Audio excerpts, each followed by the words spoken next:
This is Audible.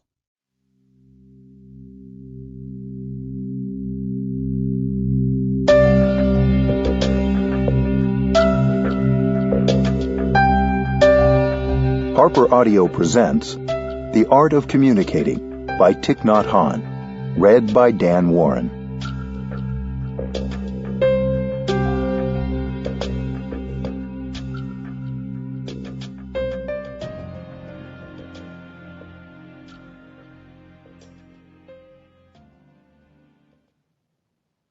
One. Essential food. Nothing can survive without food. Everything we consume acts either to heal us or to poison us. We tend to think of nourishment only as what we take in through our mouths, but what we consume with our eyes, our ears, our noses, our tongues, and our bodies is also food. The conversations going on around us and those we participate in are also food. Are we consuming and creating the kind of food that is healthy for us and helps us grow? When we say something that nourishes us and uplifts the people around us, we are feeding love and compassion. When we speak and act in a way that causes tension and anger, we are nourishing violence and suffering.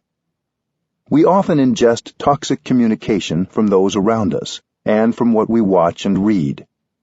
Are we ingesting things that grow our understanding and compassion? If so, that's good food. Often, we ingest communication that makes us feel bad or insecure about ourselves or judgmental and superior to others. We can think about our communication in terms of nourishment and consumption.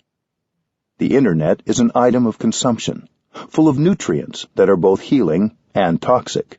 It's so easy to ingest a lot in just a few minutes online.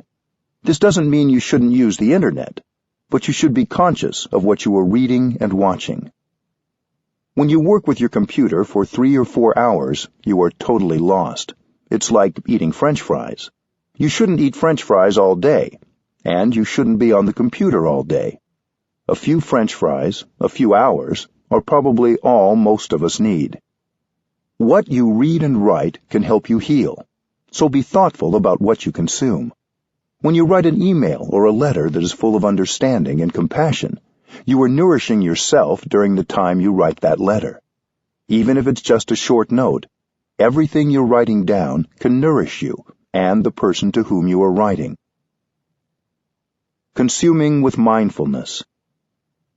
How can you tell what communication is healthy and what is toxic? The energy of mindfulness is a necessary ingredient in healthy communication. Mindfulness requires letting go of judgment, returning to an awareness of the breath and the body, and bringing your full attention to what is in you and around you. This helps you notice whether the thought you just produced is healthy or unhealthy, compassionate or unkind. Conversation is a source of nourishment. We all get lonely and want to talk with someone. But when you have a conversation with another person, what that person says may be full of toxins, like hate, anger, and frustration. When you listen to what others say, you're consuming those toxins. You're bringing toxins into your consciousness and your body.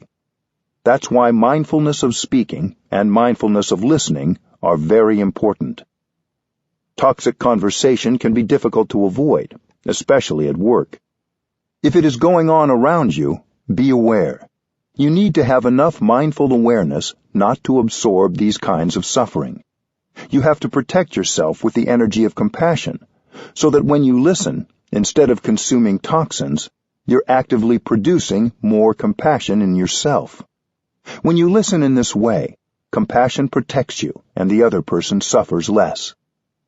You absorb the thoughts, speech, and actions you produce, and those contained in the communications of those around you.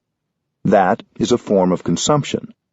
So when you read something, when you listen to someone, you should be careful not to allow the toxins to ruin your health and bring suffering to you and to the other person or group of people. To illustrate this truth, the Buddha used the graphic image of a cow that has a skin disease. The cow is attacked by all kinds of insects and microorganisms coming from the soil, coming from the trees, coming from the water. Without skin, a cow can't protect herself. Mindfulness is our skin. Without mindfulness, we may take in things that are toxic to our body and mind. Even when you simply drive your car through the city, you consume. The advertisements hit your eyes, and you're forced to consume them. You hear sounds. You may even say things that are the products of too much toxic consumption. We have to protect ourselves with mindful consumption. Mindful communication is part of this. We can communicate in such a way as to solidify the peace and compassion in ourselves and bring joy to others. Relationships don't survive without the right food. Many of us suffer because of difficult communication. We feel misunderstood, especially by those we love. In a relationship, we are nourishment for each other. So we have to select the kind of food we offer the other person, the kind of food that can help our relationships thrive. Everything, including love, hate, and suffering, needs food to continue. If suffering continues, it's because we keep feeding our suffering. Every time we speak without mindful awareness, we are feeding our suffering. With mindful awareness, we can look into the nature of our suffering and find out what kind of food we have been supplying to keep it alive. When we find the source of nourishment for our suffering, we can cut off that supply, and our suffering will fade. Often, a romantic relationship begins beautifully, but then, because we don't know how to nourish our love, the relationship begins to die. Communication can bring it back to life. Every thought you produce in your head, in your heart, in China they say in your belly, feeds that relationship. When you produce a thought that carries suspicion, anger, fear, irritation, that thought is not nourishing to you or to the other person. If the relationship has become difficult, it's because we've nourished our judgment and our anger, and we haven't nourished our compassion. One day in Plum Village, the French retreat center where I live, I gave a talk about how we needed to nourish our loved ones by practicing loving communication. I spoke about our relationships as flowers that need watering with love and communication to grow. There was a woman sitting near the front who was crying the whole time. After the talk, I went to her husband and I said, "My dear friend, your flower needs some watering." Her husband had been at the talk and knew about loving speech, but sometimes we all need a friend to remind us. So, after lunch, the man took his wife for a drive in the country. They just had an hour or so, but he focused on watering the good seeds the whole drive.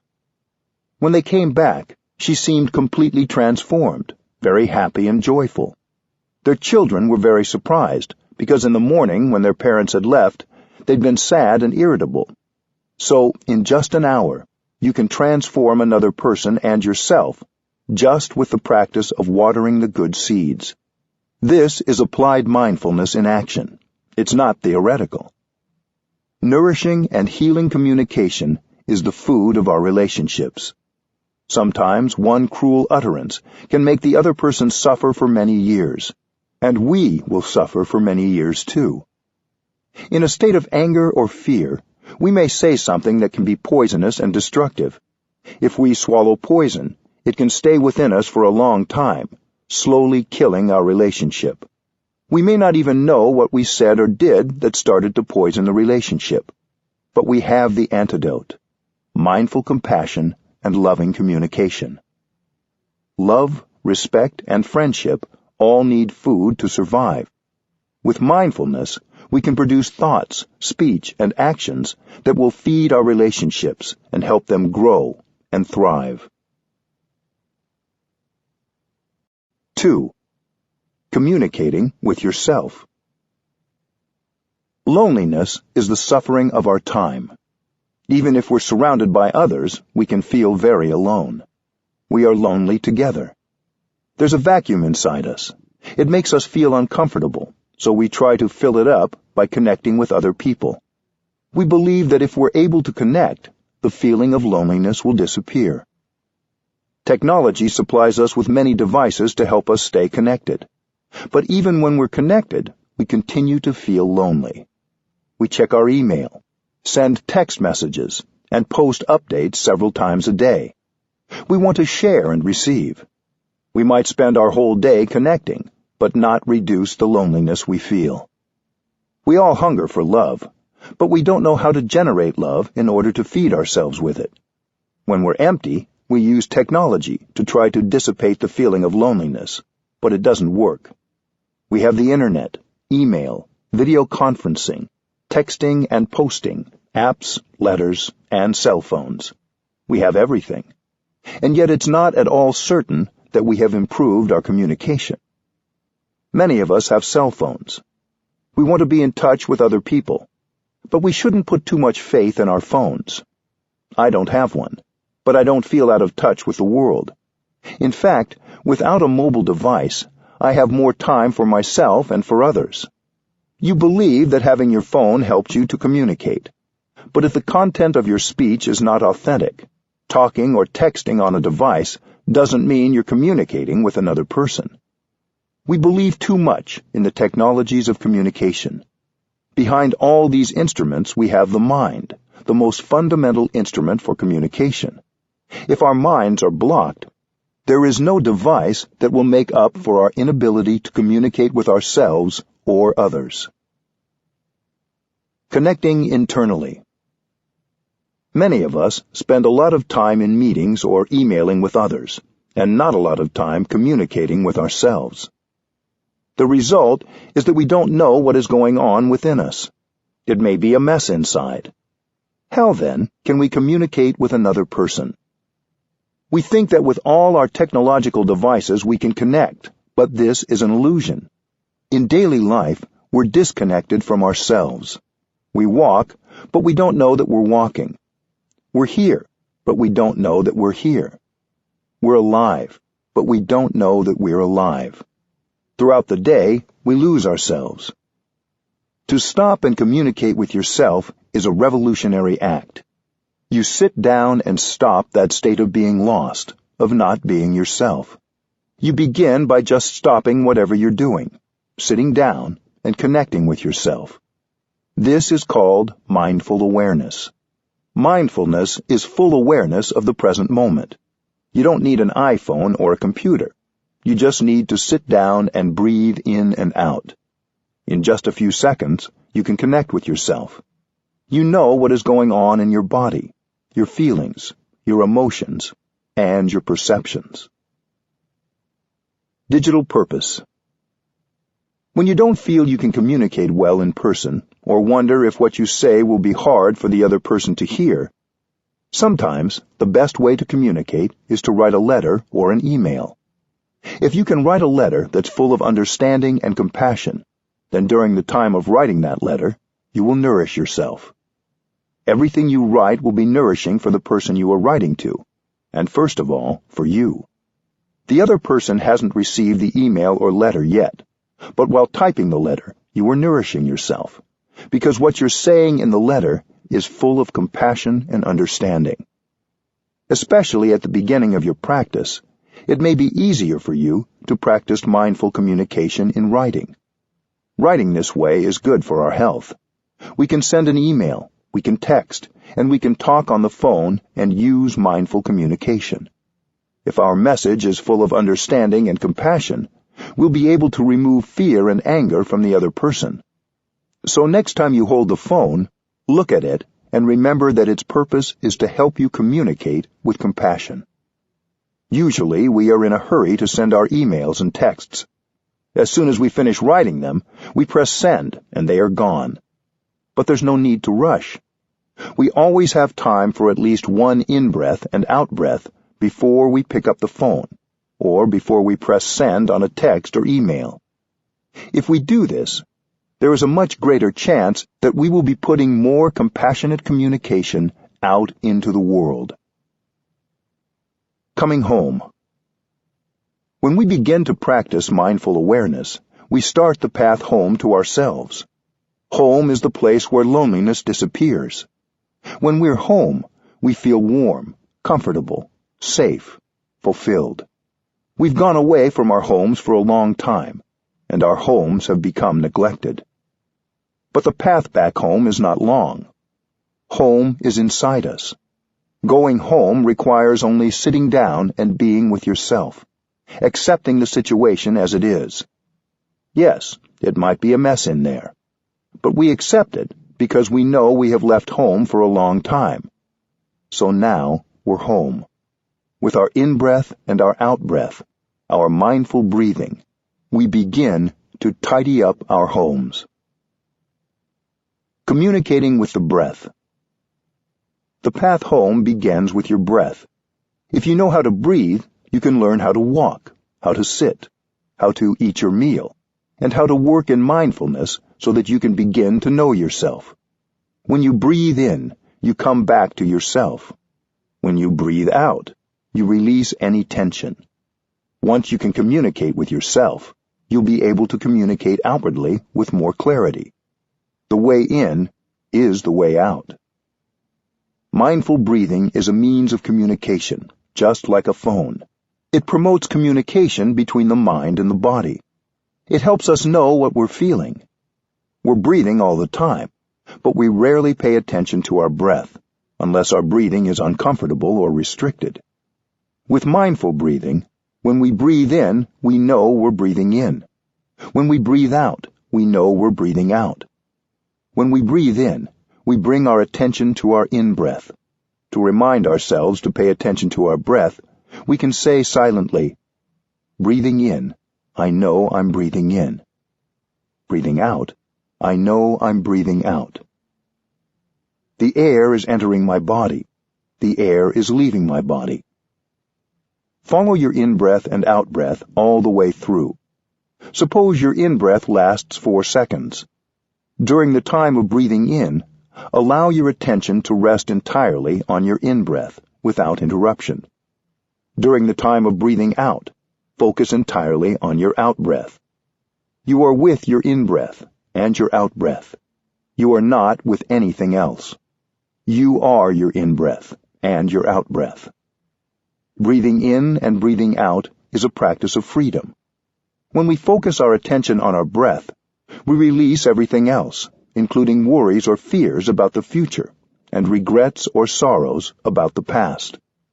Focusing on the breath, we notice what we're feeling in the present moment. We can do this throughout the day, enjoying the 24 hours that have been given us to breathe in and out. We can be there for ourselves. It takes only a few seconds to breathe in and set yourself free. We know when others are breathing in and out mindfully. We can see it when we look at them. They look free. If we're overloaded with fear, anger, regret, or anxiety, we're not free, no matter what position we hold in society or how much money we have. Real freedom only comes when we're able to release our suffering and come home. Freedom is the most precious thing there is. It is the foundation of happiness, and it is available to us with each conscious breath. Non-thinking and non-talking. Happiness is possible when you're in communication with yourself. To do this, you have to leave your telephone behind. When you attend a meeting or an event, you turn off your telephone. Why? Because you want to communicate and absorb others' communication. It is the same when communicating with yourself. This kind of communication is not possible with the phone. We're used to thinking a lot and talking a lot. But to communicate with ourselves, we need to practice non-thinking and non-talking. Non-thinking is a very important practice. Of course, thinking and talking can be productive too, especially when our minds and feelings are clear. But a lot of our thinking is caught up in dwelling on the past, trying to control the future, generating misperceptions, and worrying about what others are thinking. A misperception can happen in a moment, in a flash. As soon as we have a perception, we're caught by it. So anything we say or do based on that perception can be dangerous. It's better not to say or do anything. That's why in the Zen tradition, they say the paths of talking and of thinking should be cut off. The path of speech is cut off because if you continue to talk, you continue to be caught in your words. Mindful breathing is a practice of non-thinking and non-talking. Without thinking and talking, there is no obstacle to get in the way of our enjoyment of the present moment. It's enjoyable to breathe in, to breathe out. It's enjoyable to sit, to walk, to eat breakfast, to take a shower, to clean the bathroom, to work in the vegetable garden. When we stop talking and thinking, and we listen mindfully to ourselves, one thing we will notice is our greater capacity and opportunities for joy. The other thing that happens when we stop thinking and talking, and we begin listening to ourselves, is that we notice the suffering present in our lives. There may be tension and pain in our bodies. We may have old pains and fears, or new pains and fears, which we have hidden under our talking and texting and thinking. Mindfulness lets us listen to the pain, the sorrow, and the fear inside. When we see that some suffering or some pain is coming up, we don't try to run away from it. In fact, we have to go back and take care of it. We're not afraid of being overwhelmed, because we know how to breathe and how to walk so as to generate enough energy of mindfulness to recognize and take care of the suffering. If you have enough mindfulness generated by the practice of mindful breathing and walking, you're no longer afraid to be with yourself. If I am free of needing a mobile phone, it's because I carry mindfulness with me, like a guardian angel on my shoulder. The angel is always with me when I practice. It helps me be unafraid of whatever suffering or pain arises. It's much more important to keep your mindfulness with you than to keep your mobile phone. You think that you're safe when carrying your phone, but the truth is that mindfulness will do much more than a phone to protect you, to help you suffer less, and to improve your communication. Come back. The quiet of non-thinking and non-talking gives us the space to truly listen to ourselves. We don't have to try to get away from our suffering. We don't have to cover up what is unpleasant in us. In fact, we try to be there for ourselves, to understand, so that we can transform. Please do come back home and listen. If you don't communicate well with yourself, you cannot communicate well with another person. Come back again and again, and communicate lovingly with yourself. That is the practice. You have to go back to yourself and listen to the happiness you may have in this moment. Listen to the suffering in your body and in your mind, and learn how to embrace it and bring relief. Communicating with the body. As long as we have mindfulness with us, we can breathe mindfully throughout the day as we go about our daily activities. But our mindfulness will be stronger and will get more healing and communicate more successfully if we take the time to pause and sit quietly for a few moments. When a newly freed Nelson Mandela came to France for a visit, a journalist asked him what he would most like to do. He said, "Sit down and do nothing." Since his release from prison and his official entry into politics, he hadn't had any time to just enjoy sitting. We should make time to sit, even if it's for only a few minutes a day, because sitting is a pleasure. Whenever we're restless and don't know what to do, that is a good time to sit down. It's good to sit when we're peaceful, too, as a way of nurturing a habit and practice of sitting. When we stop and sit, we can begin right away to follow our in-breath and out-breath. Immediately, we can enjoy breathing in and breathing out, and everything gets a little bit better because the present moment becomes available to us. Breathe in a way that gives you pleasure. When you sit and breathe mindfully, your mind and body finally get to communicate and come together. This is a kind of miracle, because usually the mind is in one place and the body in another. The mind is caught in the details of your projects to be done today, your sorrow about the past, or your anxiety about the future. Your mind isn't anywhere near your body. When you breathe in mindfully, there is a happy reunion between body and mind. This doesn't take any fancy technique. Just by sitting and breathing mindfully, you're bringing your mind home to your body. Your body is an essential part of your home. When you spend many hours with your computer, you may forget entirely that you have a body until it's too achy, stiff, or tense for you to ignore. You need to take breaks and return to your body before it gets to that point. To bring more awareness to the connection between body and mind, you can say to yourself, breathing in, I'm aware of my body. Breathing out, I release all the tension in my body. Take yourself for a walk. Mindful walking is a wonderful way to bring together body and mind. It also allows you the additional opportunity to communicate with something outside yourself that is nourishing and healing, the earth. When you take a step with full awareness that you are taking a step on the ground and the earth, there is no distinction between body and mind. Your body is your breathing. Your body is your feet. Your body is your lungs. And when you are connected with body, feet, breath, and lungs, you are home. Every step brings you home to the here and the now, so you can connect with yourself, your body, and your feelings. That is a real connection. You don't need a device that tells you how many friends you have, or how many steps you've walked, or how many calories you've burned. When you walk mindfully, integrate your breath with each step, and focus on your foot connecting with the ground.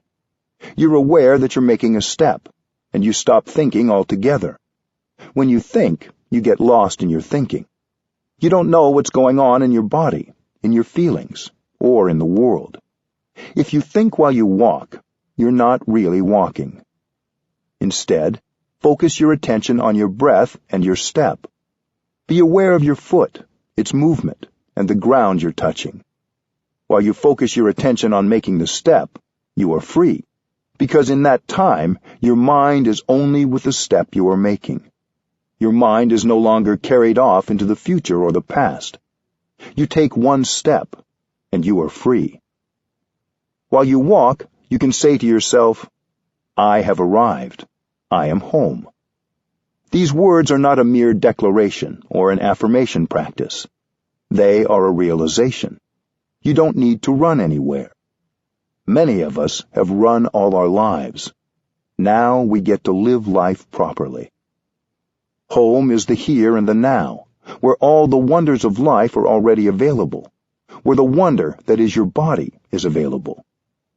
You can't arrive fully in the here and the now unless you invest your whole body and mind into the present moment.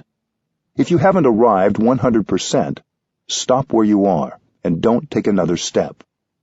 Stay there and breathe until you're sure you have arrived 100%. Then you can smile a smile of victory. It's probably best to do that only when you are enjoying mindful walking alone. If you are around other people, you may create a traffic jam. You don't need an app or an outsider to tell you whether you have arrived. You will know you have arrived because you will recognize that you're comfortable being. When you walk from the parking lot to your office, go home in each step. Recover yourself and connect with yourself during every step. No matter where you're going, you can walk as a free person on this planet Earth and enjoy every step. Walking on the earth heals our alienation. Many of us live in a way that alienates us from the earth and from our own bodies. Most of us live very isolated from each other. We humans can get extremely lonely. We're separated not just from the earth and from each other, but from our own selves. We spend many hours every day forgetting we have bodies. But if we begin to practice breathing mindfully and listening to the body, we can also begin to look deeply and see that the earth is all around us. We touch the earth, and we are no longer alienated from our own bodies, or from the body of the earth. We commonly think of the earth as our environment, but looking more deeply, we see that the earth is a wonderful living reality. Often, when we feel alone, we forget that we can connect directly with the earth. When we bring mindfulness to our steps, these steps can bring us back in touch with our own bodies and with the body of the earth. These steps can rescue us from our alienation. Connecting to our suffering. When we begin to breathe mindfully and listen to our bodies, We become aware of feelings of suffering that we've been ignoring. We hold these feelings in our bodies as well as our minds. Our suffering has been trying to communicate with us, to let us know it is there, but we have spent a lot of time and energy ignoring it. When we begin breathing mindfully, feelings of loneliness, sadness, fear, and anxiety may come up. When that happens, we don't need to do anything right away. We can just continue to follow our in-breath and our out-breath. We don't tell our fear to go away. We recognize it. We don't tell our anger to go away. We acknowledge it. These feelings are like a small child tugging at our sleeves. Pick them up and hold them tenderly. Acknowledging our feelings without judging them or pushing them away, embracing them with mindfulness, is an act of homecoming. The suffering of our ancestors. We know that the suffering inside us contains the suffering of our fathers, our mothers, and our ancestors. Our ancestors may not have had a chance to get in touch with the practice of mindfulness, which could help them transform their suffering. That is why they have transmitted their unresolved suffering to us. If we are able to understand that suffering and thereby transform it, we are healing our parents and our ancestors as well as ourselves. Our suffering reflects the suffering of the world. Discrimination, exploitation, poverty, and fear cause a lot of suffering in those around us. Our suffering also reflects the suffering of others. We may be motivated by the desire to do something to help relieve the suffering in the world. How can we do that without understanding the nature of suffering? If we understand our own suffering, it will become much easier for us to understand the suffering of others and of the world. We may have the intention to do something or be someone that can help the world suffer less, but unless we can listen to and acknowledge our own suffering, we will not really be able to help. Listening deeply. The amount of suffering inside us and around us can be overwhelming. Usually we don't like to be in touch with it because we believe it's unpleasant. The marketplace provides us with everything imaginable to help us run away from ourselves. We consume all these products in order to ignore and cover up the suffering in us. Even if we're not hungry, we eat. When we watch television, even if the program isn't very good, we don't have the courage to turn it off, because we know that when we turn it off, we may have to go back to ourselves and get in touch with the suffering inside. We consume not because we need to consume, but because we're afraid of encountering the suffering inside us. But there is a way of getting in touch with the suffering without being overwhelmed by it. We try to avoid suffering, but suffering is useful. We need suffering. Going back to listen and understand our suffering brings about the birth of compassion and love. If we take the time to listen deeply to our own suffering, we will be able to understand it. Any suffering that has not been released and reconciled will continue. Until it has been understood and transformed, we carry with us not just our own suffering, but also that of our parents and our ancestors. Getting in touch with the suffering that has been passed down to us helps us understand our own suffering. Understanding suffering gives rise to compassion. Love is born, and right away we suffer less. If we understand the nature and the roots of our suffering, the path leading to the cessation of the suffering will appear in front of us. Knowing there is a way out, a path, brings us relief, and we no longer need to be afraid. Suffering brings happiness. Understanding suffering always brings compassion. If we don't understand suffering, we don't understand happiness. If we know how to take good care of suffering, we will know how to take good care of happiness. We need suffering to grow happiness. The fact is that suffering and happiness always go together.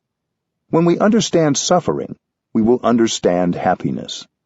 If we know how to handle suffering, we will know how to handle happiness and produce happiness.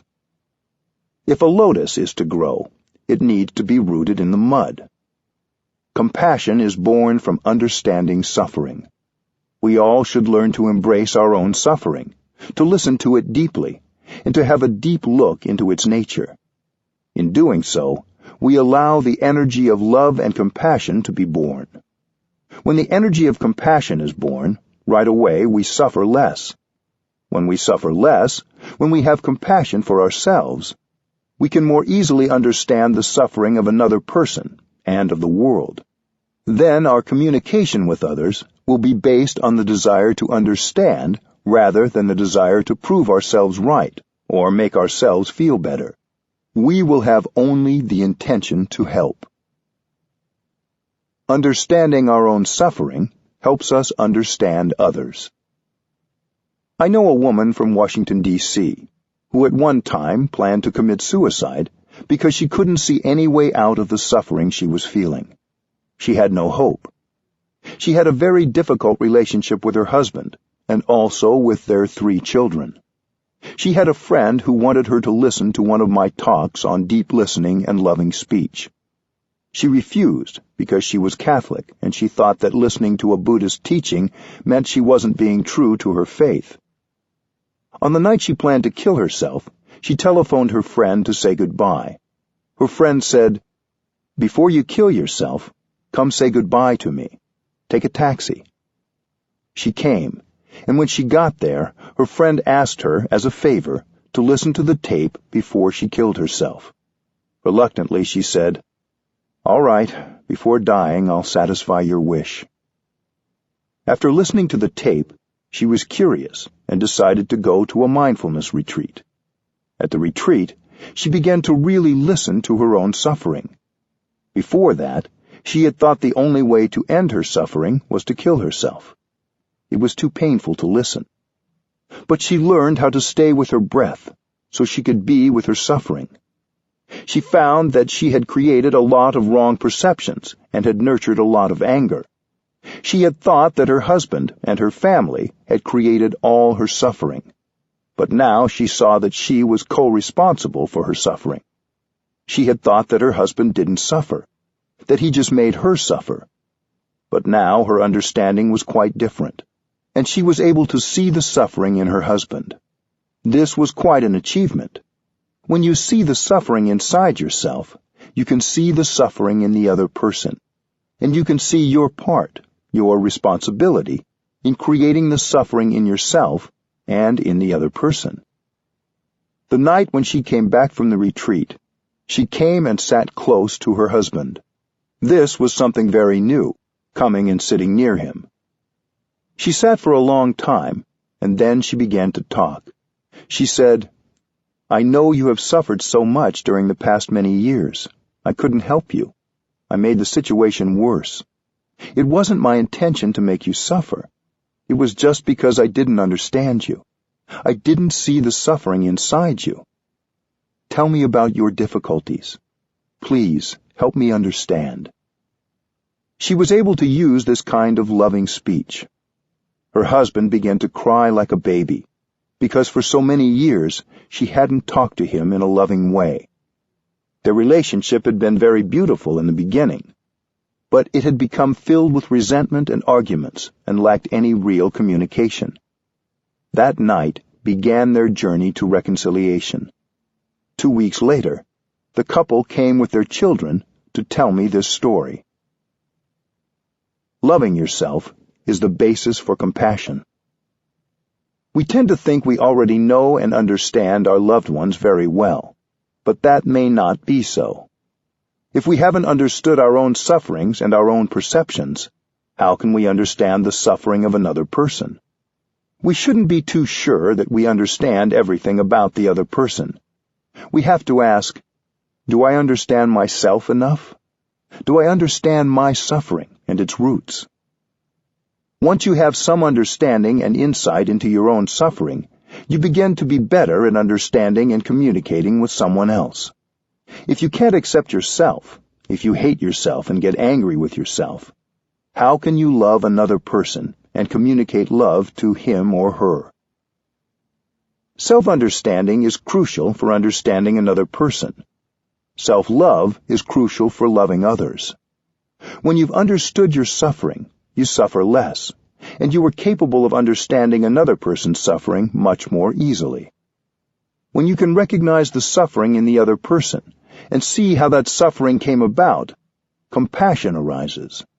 You no longer have the desire to punish or blame the other person. You can listen deeply, and when you speak, there is compassion and understanding in your speech. The person with whom you're speaking will feel much more comfortable, because there is understanding and love in your voice. Coming home to ourselves to understand our suffering and its roots is the first step. Once we understand our suffering and how it came about, we're in a position to communicate with others in such a way that they also suffer less. Our relationships depend on the capacity of each of us to understand our own difficulties and aspirations and those of others. When you can truly come home to yourself and listen to yourself, you can profit from every moment given you to live. You can enjoy every moment.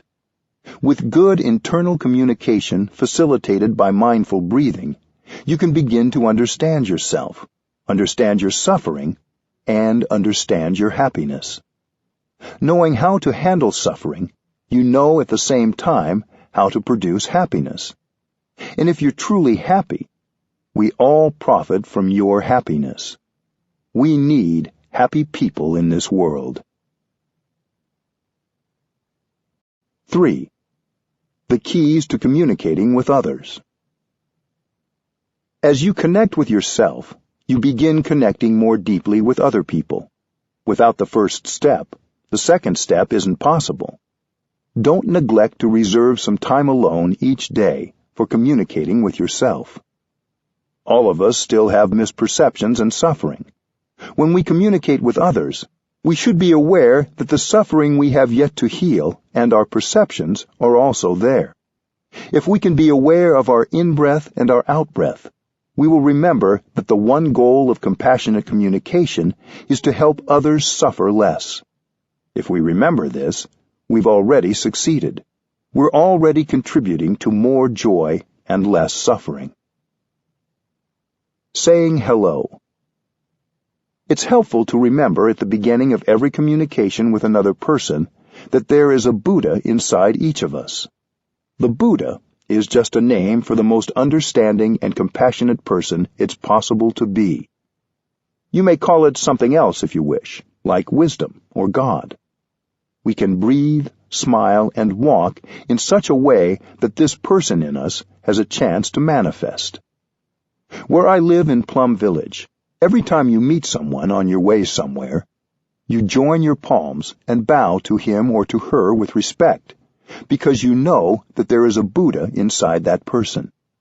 Even if that person isn't looking or acting like a Buddha, the capacity for love and compassion is in him or her. If you know how to bow with respect and freshness, you can help the Buddha in him or her to come out. To join your palms and bow like this isn't mere ritual. It's a practice of awakening. While you bring your hands up and put your palms together, breathe in and out mindfully. Your two hands form a flower, a lotus bud. If you do this with genuine intention, you will likely be able to see the possibilities in the other person. As you breathe, you may want to say silently, "A lotus for you, a Buddha to be." When you join your palms, there should be concentration in you, so you're not just going through the motions. The lotus flower of your hands is an offering to the person in front of you. When you bow, you recognize the beauty in the other person. In many Asian countries, when we meet each other, we don't shake hands like in the West. We just join our palms and bow. About 160 years ago, the French came to Vietnam, and they taught us how to shake hands. In the beginning, we thought it was funny to shake hands like that, but we learned quite quickly. Now everyone knows how to shake hands, but we still like to join our palms and bow, especially in the temple. It may not be appropriate in your life or workplace for you to join your palms to everyone you see, but you can still look them in the eye. As you smile or say hello or shake hands, In your mind, you can still be offering them a lotus flower, a reminder of the Buddha nature in both of you. The 2 keys to compassionate communication. We communicate to be understood and to understand others. If we're talking and no one is listening, maybe not even our own selves, we're not communicating effectively. There are 2 keys to effective and true communication. The first is deep listening. The second is loving speech.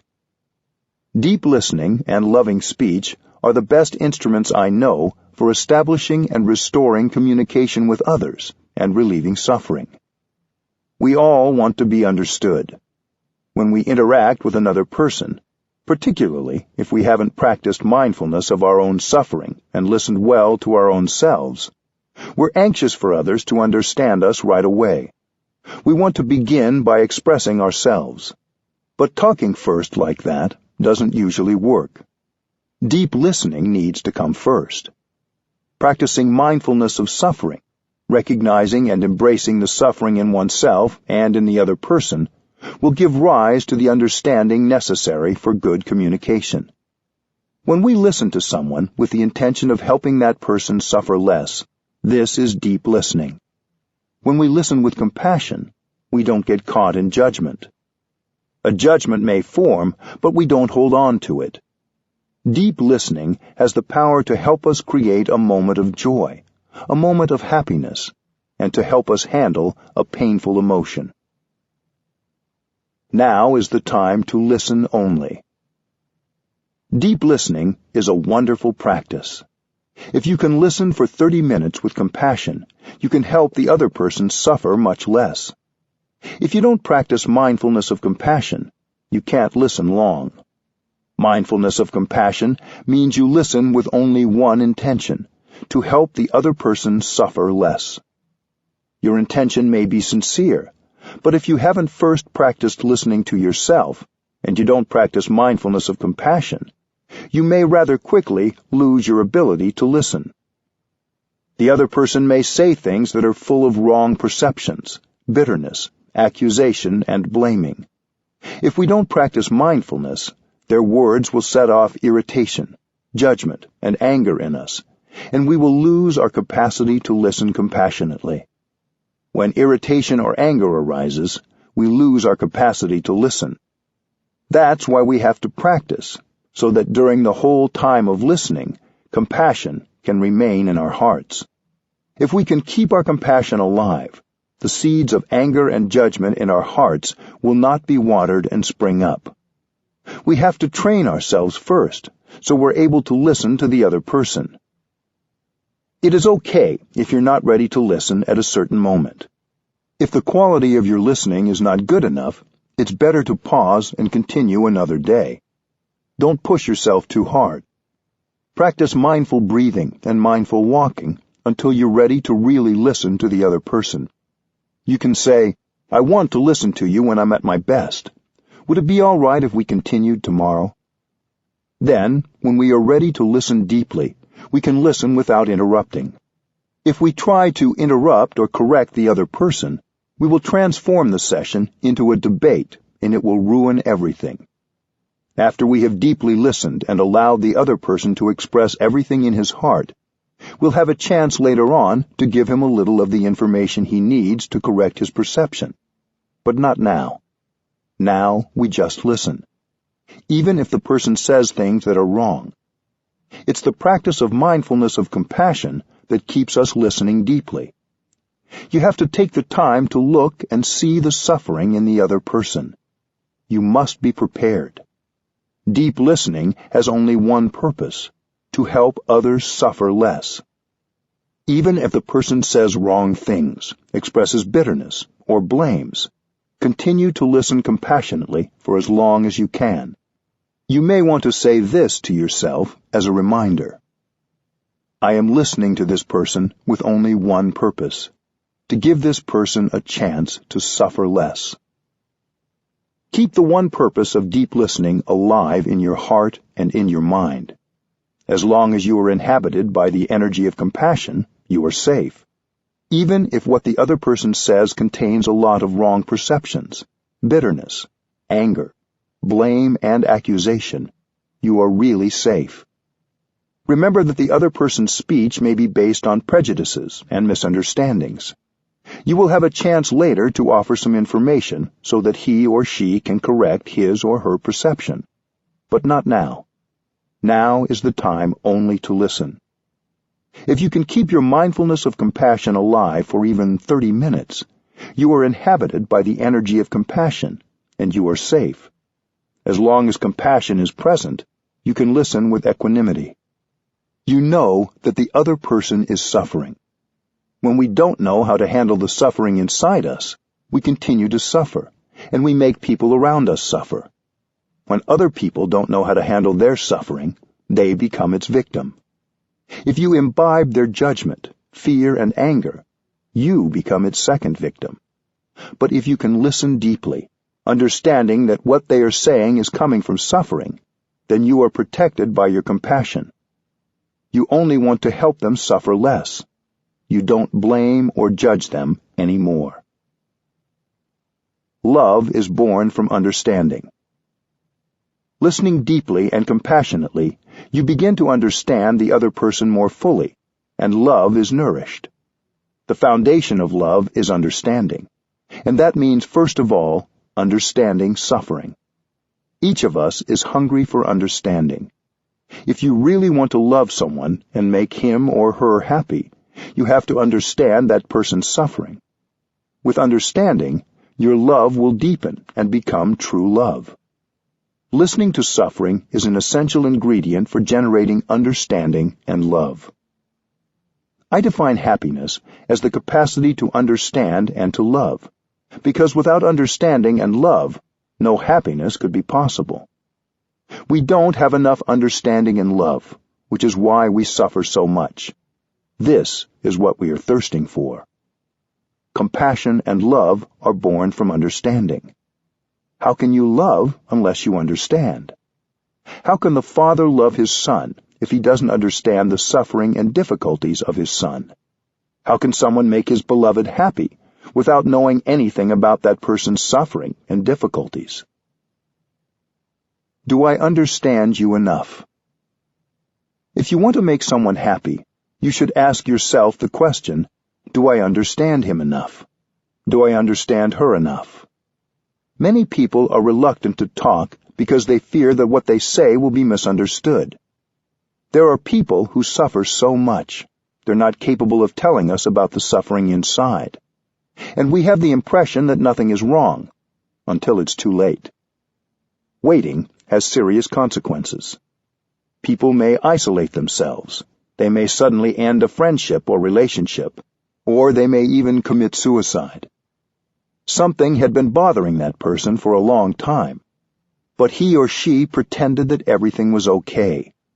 Maybe fear or pride gets in the way. Listening and looking with mindfulness and concentration, we may discover that there's a block of suffering in that person. We see that she has suffered so much and doesn't know how to handle the suffering inside. So she continues to suffer and make other people suffer too. Once you have seen that, suddenly your anger is no longer there. Compassion arises. You have the insight that she is suffering and needs help, not punishment. If you need to, you can ask for help. You can say, "Dear one, I want to understand you more. I want to understand your difficulties and your suffering. I want to listen to you because I want to love you." When we take the time to look more deeply, we may see for the first time the big block of suffering in that person. Someone might pretend not to suffer, but that's not true. When you're able to listen compassionately, other people have a chance to tell you about their difficulties. In any relationship, you may want to check whether you have understood the other person. If it is a relationship that is harmonious, in which communication is good, then happiness is there. If communication and harmony exist, it means mutual understanding is there. Don't wait until the other person has left or is full of anger to ask the important question. Do you think I understand you enough? The other person will tell you if you haven't understood enough. He will know if you're able to listen with compassion. You may say, "Please tell me, please help me, because I know very well that if I don't understand you, I will make a lot of mistakes." That is the language of love. The question, "Do you think I understand you enough?" is not just for romantic relationships, but for friends, family members, and anyone you care about. It can even help in a work setting. If you live with a family member, a romantic partner, or a friend, you may think that because you see this person every day, you know a lot about him or her. But that's not correct. You know only a little about that person. You may have lived with someone for 5, 10, or 20 years, but you may not have looked deeply into that person to understand him or her. You may have done the same with yourself. You have lived with yourself your whole life. We think that we already understand who we are. But unless we have listened deeply to ourselves with compassion and curiosity, and without judgment, we may not know ourselves very well at all. If you wait until family members pass away, it will be too late to ask them to share more about themselves. It's nice when a child of any age sits with a parent and asks about their experiences, sufferings, and sources of happiness. Just sit and listen. With mindful breathing and listening to ourselves, our capacity for listening and looking expands deeply, and we may find the opportunity for much greater communication and connection with our parents and our loved ones. When you see that the other person has suffering inside, compassion is born in your heart. You may want to do something to help that person suffer less. Your compassionate listening and loving speech will already do a lot to change the situation. Then you can sit with the person and together get insight into what other concrete actions, if any, are necessary to help the situation. Compassionate listening isn't the only thing we can do when someone is suffering, but it's almost always the first step. Loving speech. When you have to tell people bad news, telling the truth can be difficult. If you don't speak mindfully, the other person can get very angry or anxious after hearing your truth. We can train ourselves to speak the truth in such a way that, in the end, the other person can accept it. When you speak, you try to tell others the truth about your suffering and their suffering. This is loving speech. You speak in a way that helps others recognize the suffering inside themselves and in you. We have to be skillful. The one who speaks has to be very mindful, using words in a way that can help the listener not be caught in wrong perceptions. And the listener has to be careful not to be caught in the words being said or the ideas being offered. There needs to be mindfulness and skillfulness on the part of both the speaker and the listener. Because you have first practiced compassionate listening, you know that what you say can carry with it insight and understanding. With more understanding, you can really help the other person suffer less, and your communication is more effective. You speak gently because you are willing to help. The way we communicate already makes the other person feel much better. The words we say are nourishment. We can use words that will nourish ourselves and nourish another person. What you say, what you write, should convey only compassion and understanding. Your words can inspire confidence and openness in another person. Generosity can be practiced wonderfully with loving speech. You don't have to spend any money to practice generosity. In Buddhism, another way of saying loving speech is right speech. In our daily life, right speech is what nourishes us and nourishes those around us. Wrong speech. We call loving speech right speech because we know that suffering is brought about by wrong speech. Our speech can cause a lot of suffering with unkind, untruthful, or violent words. Wrong speech is the kind of speech that lacks openness and does not have understanding, compassion, and reconciliation at its base. When we write a note or a letter, when we speak on the telephone, what we write or say should be right speech that conveys our insight, our understanding, and our compassion. When we practice right speech, we feel wonderful in our bodies and our minds. And the one who listens to us also feels wonderful. It's possible for us to use right speech, the speech of compassion, tolerance, and forgiveness, several times a day. It doesn't cost anything, and it's very healing. The 4 elements of right speech. Loving, truthful speech can bring a lot of joy and peace to people. But producing loving speech takes practice because we aren't used to it. When we hear so much speech that causes craving, insecurity, and anger, we get accustomed to speaking that way. Truthful, loving speech is something we need to train ourselves in. In Buddhism, there's a practice called the 10 Bodhisattva trainings. 4 of these 10 relate to right speech. A bodhisattva is an enlightened being who has dedicated his or her life to alleviating the suffering of all living beings. Enlightenment is always enlightenment about something.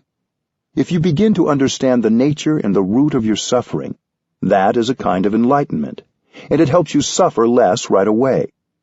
There are those of us who are very critical of ourselves. That's because we haven't understood our own suffering. When we become a bodhisattva for ourselves, we don't blame ourselves or others anymore. A bodhisattva is someone who can speak with gentle, loving speech, and who can listen with compassion. Anyone can become a bodhisattva by training diligently. You don't have to practice for 10 years to become a bodhisattva. Spend at least some time each day, even if it's only 5 or 10 minutes, sitting, practicing mindful breathing, and listening to yourself. Here are the 4 bodhisattva guidelines of the 10 bodhisattva trainings for right speech. 1. Tell the truth. Don't lie or turn the truth upside down. 2. Don't exaggerate. 3. Be consistent. This means no double talk, speaking about something in one way to one person and in an opposite way to another for selfish or manipulative reasons. 4. Use peaceful language. Don't use insulting or violent words, cruel speech, verbal abuse, or condemnation. Tell the truth. The first element of right speech is to tell the truth. We don't lie. We try not to say untruthful things. If we think the truth is too shocking, we find a skillful and loving way to tell the truth. But we have to respect the truth. There are those who verbally abuse people and make them suffer, and then say, "I'm only telling the truth." But they tell the truth in a violent and attacking way. Sometimes it can even cause the other person to feel great suffering. When you tell the truth, sometimes the result isn't what you wanted. You need to look deep into the mind of the other person to see how you can tell the truth in such a way that others don't feel threatened, so they can listen. You try to tell the truth in a loving and protective way. It's important to remember that what you think is the truth could be your own incomplete or erroneous perception. You think it's the truth, but your perception may be partial. It may be blocked by something. Lying is dangerous, because one day the other person may find out the truth. That could be a catastrophe. So if we don't want to lie, and we don't want to trigger a hurt, we have to be mindful of our words and find a skillful means to tell the truth. There are many ways to tell the truth. It's an art.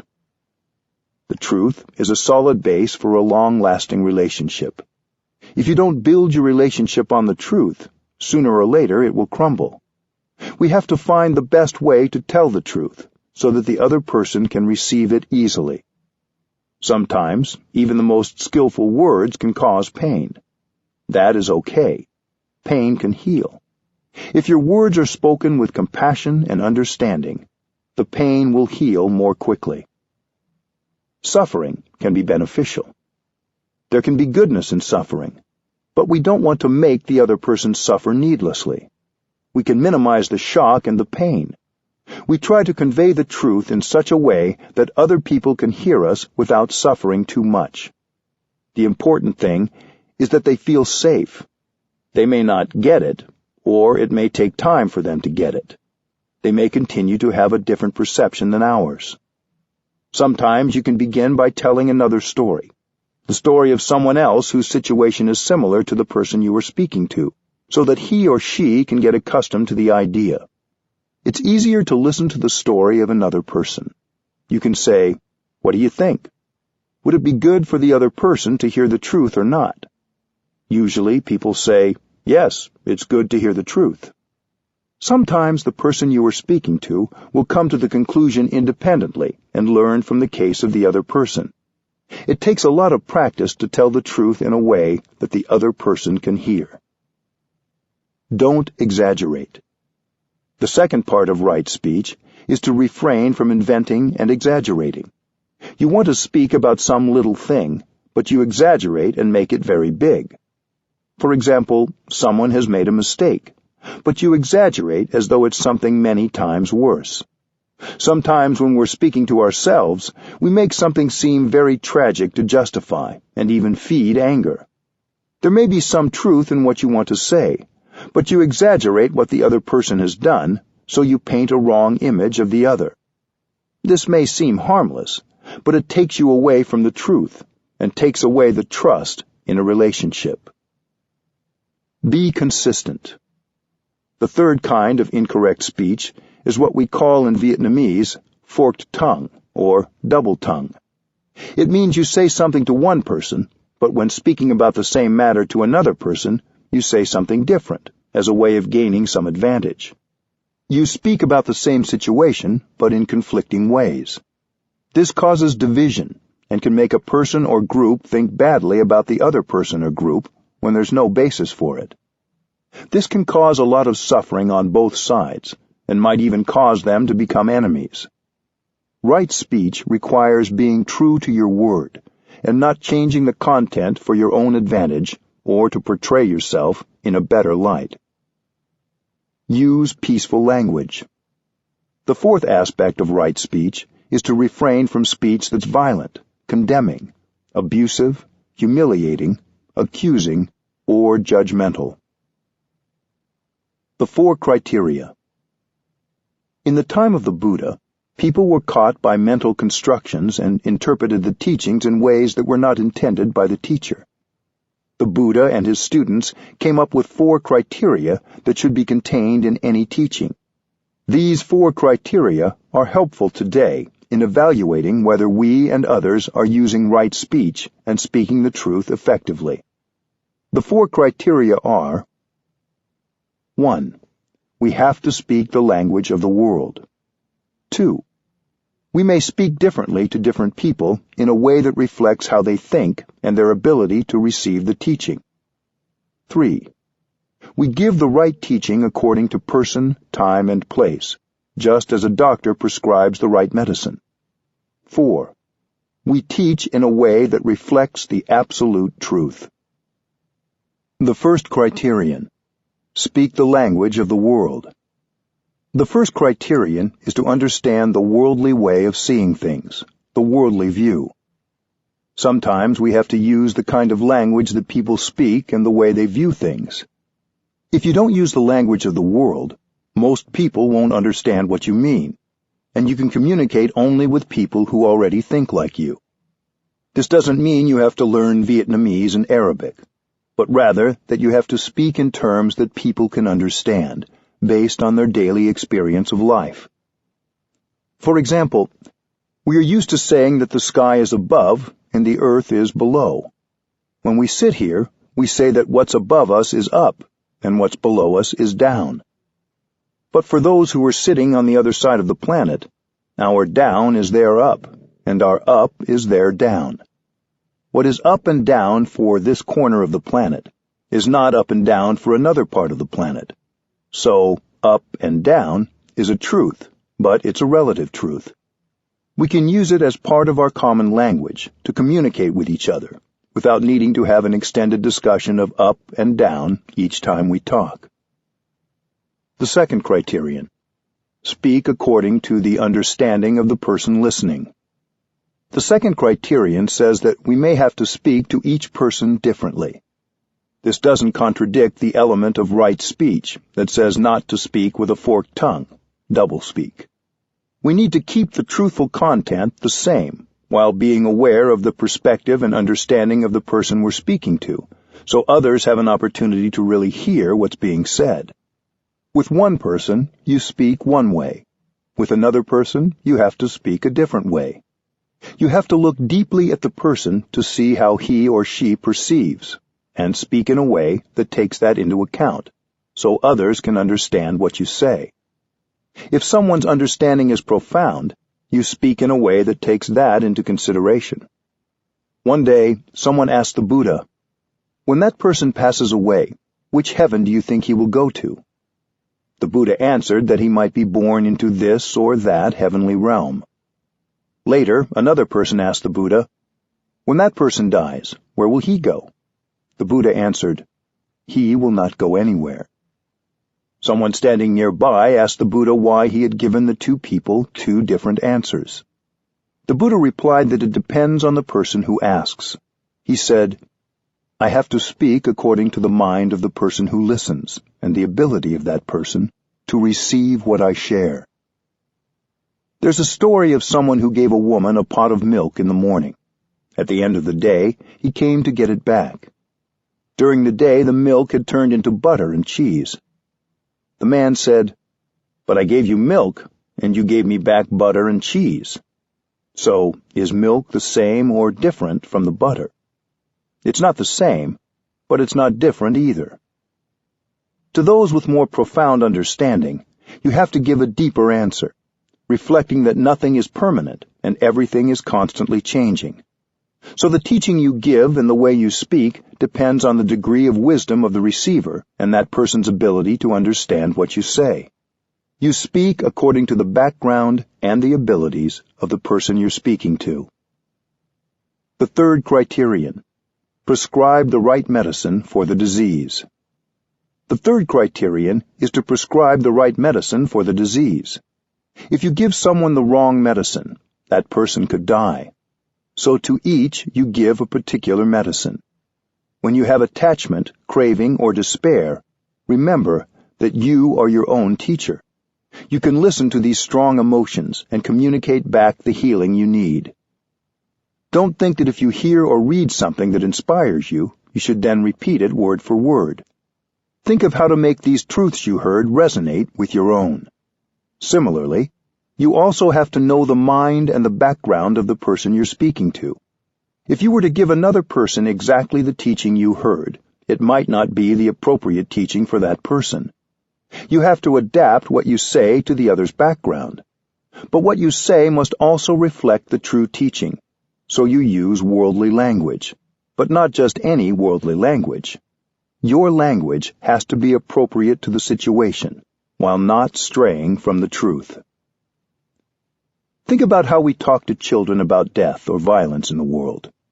Do we tell them the truth in a different way than we would an adult? One time, when I was visiting a museum, I entered a room containing a mummified human body. A little girl was there looking at the dead person. After we both had stood there looking together for a while, with fear in her eyes, she asked me something like, "Am I going to be lying dead on a table one day?" I breathed in and out, and gave her the only answer that was appropriate for that situation. No. I hope that someday a wise parent or friend will be able to talk with her about the impermanence of all things, including our bodies, and the deep teaching of the Buddha that nothing ever ceases to exist altogether. Nothing goes from being existent to being non-existent. But this was not the time or place for her to be told all that. So I gave her the best answer available under the circumstances, which was no. Even with adults, we can vary what we say depending on how fragile we think they might be about a certain subject. We want to share information in a way that people can integrate and use later, even if not right away. This isn't lying. It's telling the truth in a skillful way. There was a man belonging to the Jain tradition who asked the Buddha whether human beings have a self. The Buddha could have answered that there is no self, but he kept silent. Then the Jain man asked, "Then do we have no self?" The Buddha still kept silent. Later, Ananda asked the Buddha, "Why didn't you say there is no self?" The Buddha said, "I know that he is caught in his view. If I were to say that there is no self, he would be lost and he would suffer a lot. So, although no self is correct according to our teaching, it was better to keep silent." The fourth criterion: reflect the absolute truth. The fourth criterion is the absolute truth, the most profound view of things, and it may be found in sentences such as, "There is no separate self," or "There is no such thing as birth and death."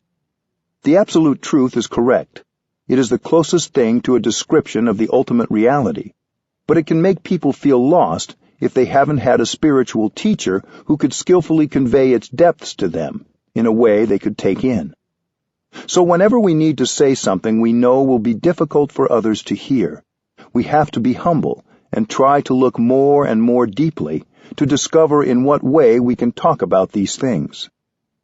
There are some absolute truths, such as that of no birth and no death, that are very difficult to grasp in our everyday way of thinking and everyday lives. But then if we are shown something simple, such as a cloud, we can grasp very easily that the cloud isn't born and it doesn't die. It simply changes form. We may think of these absolute truths as abstract, but they are visible all around us in the natural world if we look deeply or have a teacher or companion with whom we can talk about what we see.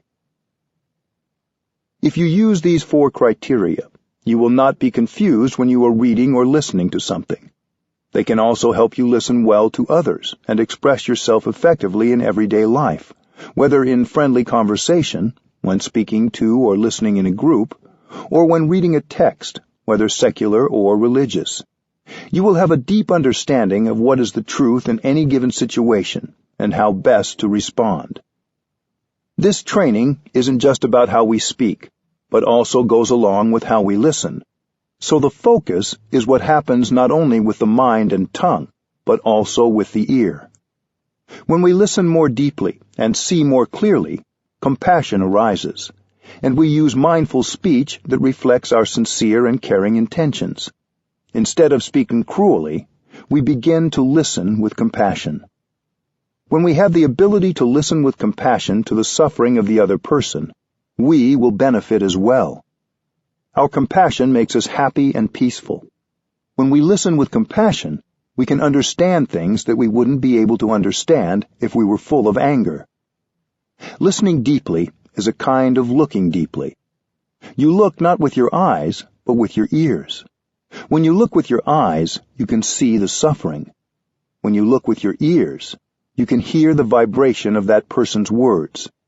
In Vietnamese, the Bodhisattva Avalokiteshvara is called Quan the Am, in Chinese, Kuan Yin. Quan means to contemplate deeply, the means world, and Am means sound. Quan the Am listens to all the sounds, all the suffering of the world. When you listen like that, compassion is born in you, and you can have peace.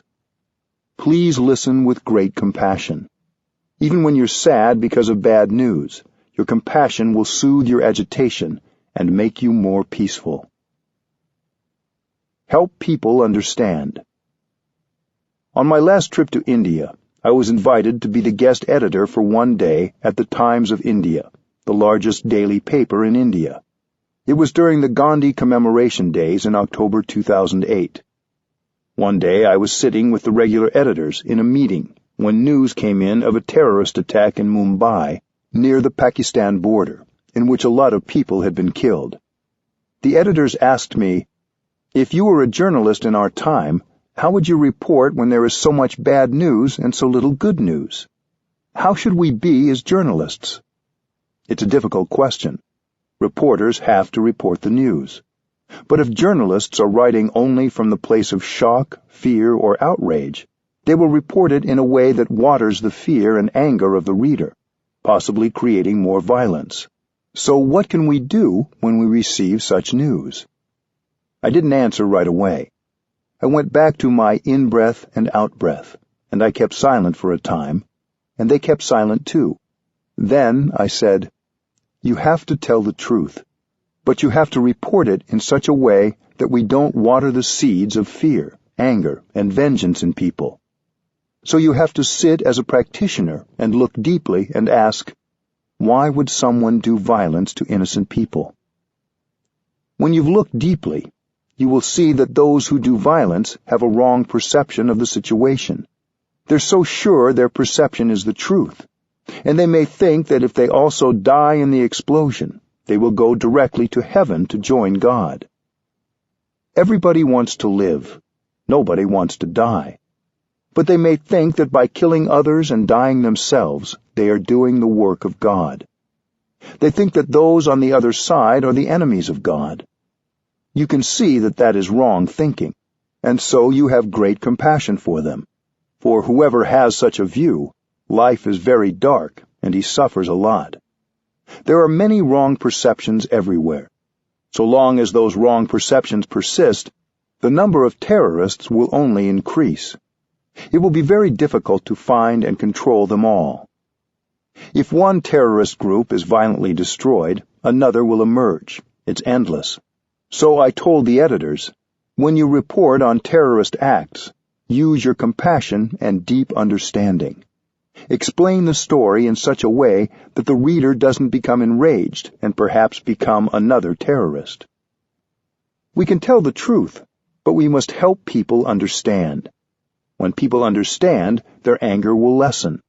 They don't lose hope. They know what to do and what not to do, what to consume and what not to consume, in order not to continue this kind of suffering. So my message that morning was that we should reflect and discuss events in a way that will not increase the despair and the anger in people. Instead, we can help them to understand why things happen, so their insight and compassion increase. We can make a big difference with the practice of looking deeply.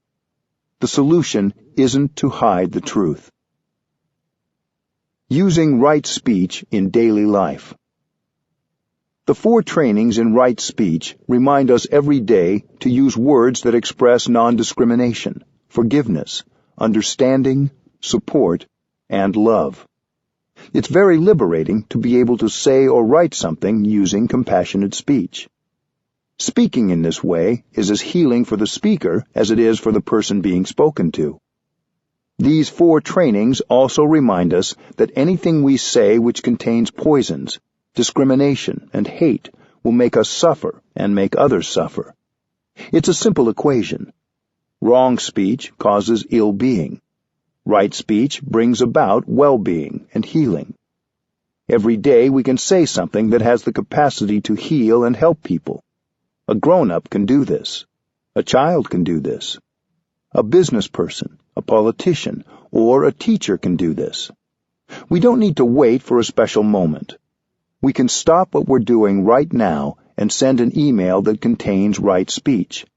And we can relieve the suffering inside us and the suffering in others right away. 4. The 6 mantras of loving speech. When we have the impression that we're all alone and nobody supports us, we can remember that it's only a perception. It's not accurate. Think of a tree standing outside right now. The tree is supporting us with beauty, freshness, and oxygen for us to breathe. That kind of support is also a kind of love. The fresh air outside, the plants that feed us, and the water that flows over our hands from the tap all support us. There are many ways that people can support us and love us without actually saying, "I love you." You may know people who have never said, "I love you," but you know they love you. When I was ordained as a novice monk, I had a teacher who I knew loved me deeply, but he never said, "I love you." That is the traditional way. If one pronounced the words, "I love you," it seemed that some of the sacredness was lost. Sometimes we feel very grateful, but we want to express our gratefulness in ways other than simply saying thank you. Look for the many ways people communicate their love without saying it. Maybe, like the tree, they are supporting you in other ways. It's also true that the people you love may not know you love them. Sometimes we want to tell someone how much we care, but we don't know the words to say it so that person will understand how we feel. The 6 mantras are 6 sentences that embody loving speech and let people know that you see them, you understand them, and you care for them. In Buddhism, we call these sentences mantras. They're a kind of magic formula. When you pronounce them, you can bring about a miracle, because happiness becomes available right away. As with each practice, you begin with mindful breathing to bring about your true presence. Then you come to the other person in mindfulness, committed to the practice of compassionate communication. You may want to breathe in and out 3 times before you say the mantra. We need those 3 breaths in and out. This will make you calm, and your calm will be communicated to the other person. Then, when you go to another person, you know you will be fresh, you will have peace, and you can offer those things to the other person. If you want the mantra to work, you have to breathe in mindfully first and become fresh before you pronounce it. You look into the other person's eyes and you say these short sentences. A mantra may contain as few as 4 words, but in these words you are able to be fully there for the person you love. The first mantra. The first mantra is, I am here for you. This is the best gift you can give a loved one. Nothing is more precious than your presence. No matter how expensive the things you buy for someone else, they're not as precious as your true presence. That wonderful presence is fresh, solid, free, and calm, and you offer it to your loved ones to increase their happiness and your own happiness. I am here for you. To love someone means to be there for him or for her. To be there is an art and a practice. Are you truly there for the person you love, 100%? Using the skills of mindful breathing and mindful walking, you can bring together your body and mind to restore yourself and produce your true presence in the here and the now. To be there like that, for yourself and for the other person, is an act of love. We can also use this mantra with ourselves. When I say to myself, I am here for you, it also means that I am there for myself. My mind goes home to my body, and I become aware that I have a body. That is a practice of love directed to yourself. If you are capable of being with yourself, you are capable of being with the person you love. The practice can be very pleasant. Breathing in and bringing your mind home to your body can be a very pleasant thing to do. You enjoy your in-breath, you enjoy your body, and you enjoy your mind. Then the mantra will have an effect on those around you, too. You don't need to wait for the practice to be reciprocated.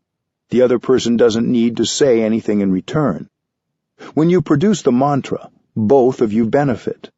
The mantra helps you and the other person come home to yourselves and to the moment you are sharing. So the effect is double. We say that love is based on understanding, but how can you understand someone if you aren't present? Your mind has to be in the here and the now before you can love. So the first definition of love is to be there. How can you love if you are not there? To love, you have to be there.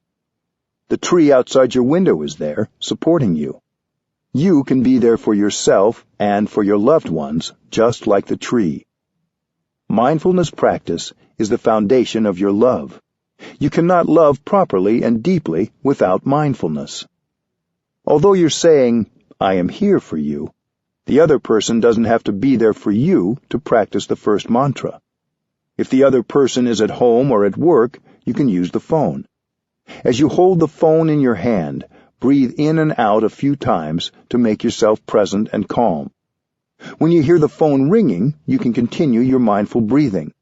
When the other person picks up the phone, you can ask if he or she has a moment. If so, you can say, I am here for you. If you have practiced mindful breathing, the way you say the mantra will convey your calm and your presence. The second mantra. Don't use the second mantra until you have practiced the first and produced your presence. Then, when you are truly there in the here and the now, you are in a position to recognize the presence of the other person. The second mantra is, I know you are there, and I am very happy. You are letting your loved one know that his or her presence is important to your happiness. The second mantra acknowledges that you really see the other person. This is crucial, because when a person ignores you, you don't feel that you are loved. You may feel that the people you love are too busy to see you. Your loved one may be driving the car and thinking of everything except you who are sitting in the next seat. You don't have that person's attention. To love means to be aware of the presence of your beloved one, and to recognize that presence as something very precious to you. You use the energy of mindfulness to recognize and embrace the presence of your beloved one. Embraced by your mindfulness, the other person will bloom like a flower. I know you are there, and I am very happy. The second mantra is to reaffirm the presence of the other person as someone very important to you. The second mantra, like the first, only works if you breathe in and out before saying it. Imagine the other person is not there. He or she has moved away or passed on. You might feel a big hole. Right now, that person is alive and near you, so you're very lucky. That's why you have to practice the second mantra, to remind yourself of the gift of that person's presence. When someone says he loves you, but he ignores your presence and doesn't pay attention to you being there, you don't have the feeling that you are loved. So when you love someone, you have to recognize his or her presence as something precious to you. The second mantra can be practiced every day, several times a day. I know you are there, and it makes me very happy. This mantra, like the first, can be shared any time, before work, at the dinner table, or over the phone or by email if you want to share it with someone you don't get a chance to see. These mantras feel a bit awkward at first, while you're getting used to them. But once you see the results, they will get easier. You can make yourself and the other person happy right away. It's quicker than instant coffee. But remember one thing. A mantra can be practiced successfully only if you know how to make yourself present and say it in mindfulness. The third mantra. While the first two mantras can be said several times a day, no matter what the situation, the third mantra is used when you notice that the other person is suffering. The third mantra can help the other person suffer less right away. The third mantra is, I know you suffer, and that is why I am here for you. Thanks to your mindfulness, you know that something is not going well with your friend or loved one. When your loved one is suffering, your impulse may be to want to do something to fix it. But you don't need to do much. You just need to be there for him or her. That is true love. True love is made of mindfulness. Because of your mindfulness, you know when something is not going well with a loved one. When you notice that, you want to do something to help him or her suffer less. You don't have to do anything other than to be there. When you say the mantra, right away your loved one will suffer less. When you suffer and your loved ones ignore your suffering, you suffer much more. But if the other person is aware of your suffering and offers his presence to you during those difficult moments, you suffer less right away. It doesn't take much time to bring relief. So please use this mantra in your relationship to help the other person suffer less. The fourth mantra. The fourth mantra is a little more difficult, especially for those of us with a lot of pride. You use the fourth mantra when you suffer and you believe that the other person has caused your suffering. This happens from time to time. If it was someone you didn't care as much about who had said or done that to you, you would have suffered less. But when someone you love says something that feels critical or dismissive, you suffer deeply. If we suffer and we don't look deeply into our suffering and find compassion for ourselves and the other person, we may want to punish the person who hurt us because he or she has dared to make us suffer. When we suffer, we think it's the other person's fault for not appreciating us enough or loving us enough. Many of us have a natural tendency to want to punish the other person. One way we think of punishing the other person is to show that we can survive without him or her. Many of us have made this mistake. I myself have also made that mistake. But we learn. We want to show the other person that without him or her, we can survive very well. This is an indirect way of saying, I don't need you. But that's not true. In fact, when we suffer, we need others. When we suffer, we should tell others that we suffer and that we need their help. We usually do the opposite. We don't want to go and ask for help. That's why we need the fourth mantra. I suffer. Please help. It's so simple, and it's also a little bit difficult. But if you can bring yourself to pronounce the mantra, right away you suffer less. I guarantee it. So please write that sentence down on a piece of paper the size of a credit card and put it in your wallet. It's a magic formula. I suffer. Please help. If you don't practice this mantra, you may be sulking. If others notice that something is wrong, that maybe you suffer, they might try to comfort you and say, Are you suffering? When someone asks you this, you might have the tendency to respond, Suffer? Why should I be suffering? You know that's not the truth. You suffer deeply, yet you pretend you don't suffer. You're being untruthful as a way of punishing the other person. If he or she tries to come close and put a hand on your shoulder, you may want to snap, Leave me alone. I can survive very well without you. Many of us commit that kind of mistake, but we can learn. Practicing the mantra, you do the opposite. You have to recognize that you suffer. The mantra can also be a little longer, if that feels more appropriate to the situation.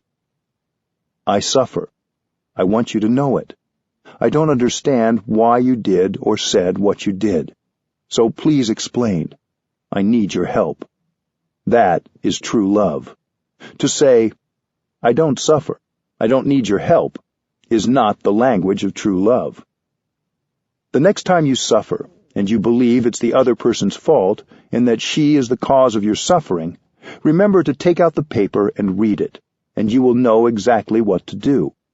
Practice the fourth mantra. According to our practice in Plum Village, you have the right to suffer 24 hours, but not more. There's a deadline. The deadline is 24 hours, and you have to practice the fourth mantra before the deadline. You have your phone. You have your computer. I'm sure that when you are able to bring yourself to write it down, you will suffer less right away.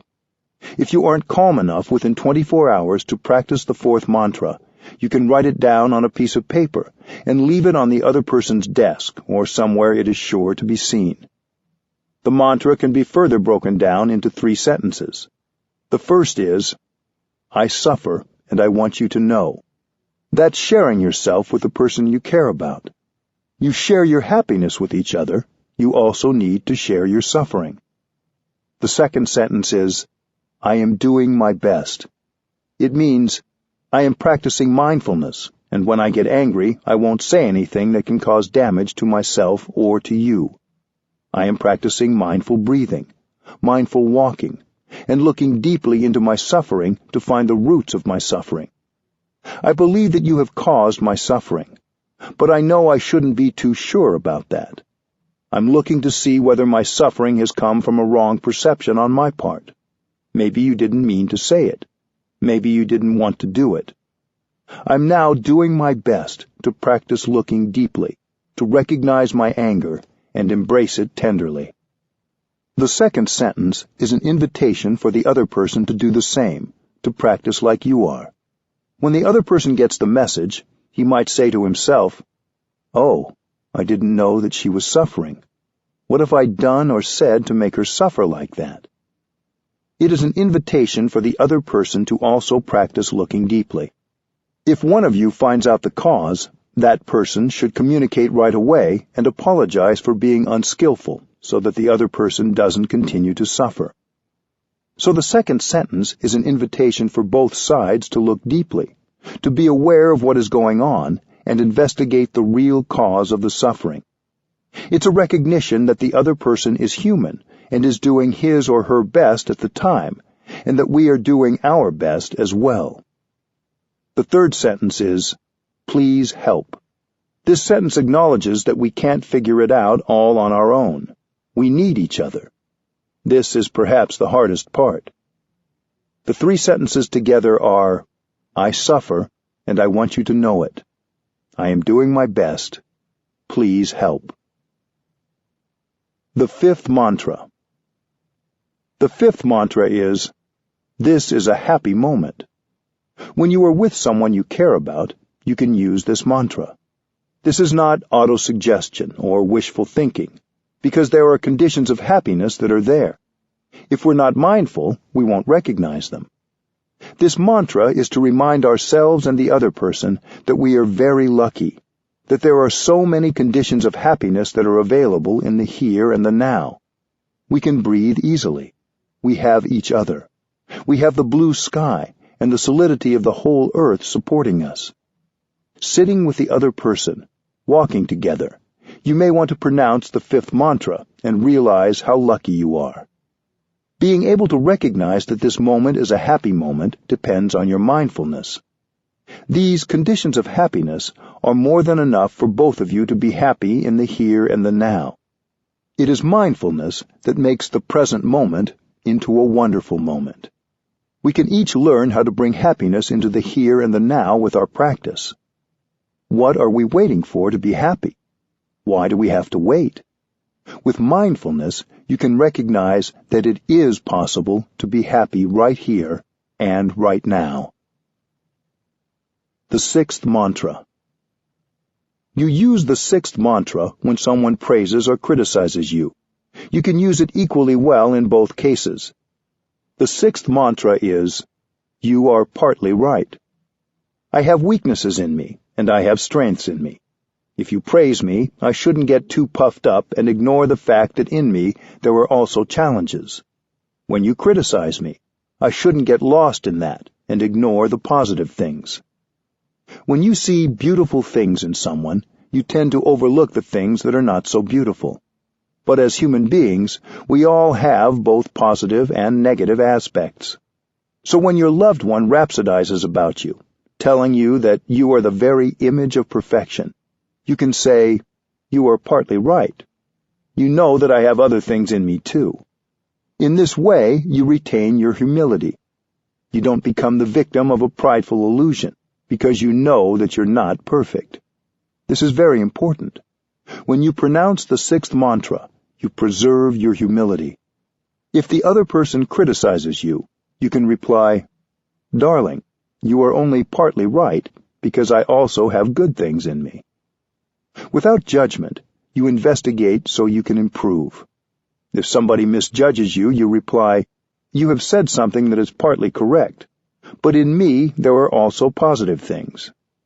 Likewise, when someone admires you, you can thank them for appreciating you, but also point out that they are seeing one part of you and that you have many challenges too. "You have said something that's only partly correct, because I have many weaknesses that you perhaps haven't seen yet." If someone says, "You have many weaknesses," you can say, "You are partly correct. I have strengths too." You may answer them that way in silence or say it nicely. "You are only seeing part of me, not the totality. I have other things in me that are much better." The sixth mantra is the truth. You don't lie, and you don't fall into false humility. You just say it, either aloud or silently to yourself. Inside you, there are many wonderful qualities and many weaknesses. You accept both. But that acceptance doesn't prevent you from developing your positive qualities and addressing your weaknesses. We can use the same method when we look at other people. We can accept others like we accept ourselves. We know that what they are expressing is only part of them. Before judging and shouting at somebody, instead of telling someone he or she has no value, we have to look deeper. I know people who are very sensitive. Even a slight judgment makes them weep and become very unhappy. Perhaps you also know people like this. So we accept ourselves with all our weaknesses, and then we have peace. We don't judge ourselves, we accept. I have these qualities and these weaknesses, but I will try to improve slowly at my speed. If you can look at yourself like that, you can look at others like that too, without judgment. Even if that person has many weaknesses, he also has many talents, many positive things. No one is without positive qualities. So when others judge you wrongly, you have to say that they are partly right, but they have not seen the other parts of you. The other person only sees parts of you, not the totality, so you don't have to be unhappy at all. We can use these 6 mantras to make a close relationship stronger. My friend Elizabeth recently shared several ways in which she has used the mantras. Her sister is 1 year older than she is. They were always together growing up, but over the years, and especially as they grew into young adults, Elizabeth had gotten in the habit of lecturing her sister a little and telling her what to do. As you can imagine, sometimes her sister had strong reactions. With the practice of mindfulness, Elizabeth said, she became more aware of what she was saying, and she realized the importance of changing that habit. When she visited her sister, she started practicing her version of the second mantra, saying, "I'm really happy that you're here." She got in touch with and expressed a heartfelt appreciation of her sister's presence in her life, and of the fact that her sister was doing the best she could. Elizabeth also used the mantras in her marriage. In the beginning, whenever her husband said something that really hurt her, she immediately had the desire to punish. She tried instead slowly going to him and using her version of the 4th mantra, asking him, "You said this thing to me that I really don't understand. What was that about?" He would share, and most times she discovered that his remark was nothing about her, really. It was often something else entirely that was going on. The mantra opened up a door for her to see what was happening in his world. Sometimes Elizabeth would say something to her husband, and he'd have a strong reaction, and she'd react to his reaction. Eventually, she learned to instead practice the 3rd mantra. "I know you suffer, that's why I'm here for you," by asking, "Was it something I said? I really want to understand what happened. I'm sorry. I don't mean to say or do things that are hurtful. If you let me know, I can understand how the things I say affect you." She also told me about one particular time during her stay in Plum Village. She was in the courtyard garden, harvesting the petals of rose blossoms that were just beginning to droop to use for tea. A gardener came along and scolded Elizabeth for taking away flowers that were growing there for everyone to enjoy in the courtyard. Elizabeth said, "I'm not taking the fresh ones, only the fading ones." But the gardener was not appeased. Elizabeth went to ask the advice of one of our nuns, who she knew could help her understand. The sister shared with her that lately some other people had been picking flowers from the garden for their own use, and the gardener had a sensitivity about that. "Elizabeth," the sister said, "you just bumped into his sensitivity." After she heard that, Elizabeth was able to go to the gardener and practice the 3rd mantra. She said, "I understand the situation better now, and I won't touch the flowers in the courtyard if you prefer." The gardener was getting ready to go away on a trip to Germany, and Elizabeth also practiced the 1st mantra, "I'm here for you," by telling him that during his absence she would water the roses and trim the rose hips for him. Another friend recently shared that he was suffering a lot during a retreat. He chose to practice the 4th mantra, "I suffer, please help," by sharing with his roommates that he didn't need to talk about anything, just to be allowed space. This allowed his roommates to understand what was happening with him, not take it personally, and be more accepting when he wasn't able to be there for them as they would like. It was beneficial to see what he needed, and for him to ask for that support. The 6 mantras are something that everyone can practice at home. Children can do them too. So often children feel powerless in the family. But with mindfulness, concentration, and practice of the 6 mantras, they have a tool. By saying a mantra with love and full presence, a child can change the situation, even a tense one, right away. It also gives parents a chance to use the language of love instead of authority when communicating with their children. This keeps communication alive between parents and children. When there's no real communication in the family, both parents and children suffer. The practice of the 6 mantras is a way to use loving speech and deep listening to keep the door of communication open. With this kind of communication, we will understand each other better, and then our love will be true love, because it will be based on understanding. Bringing compassionate communication to your relationships. When you are able to use the 6 mantras with your loved ones, you will find that you are building a kind of home together. By listening compassionately to yourself, you have started to come home to yourself. With compassionate communication, you can help your loved ones come home to themselves. Your loved ones are also looking for home, for some warmth and a refuge.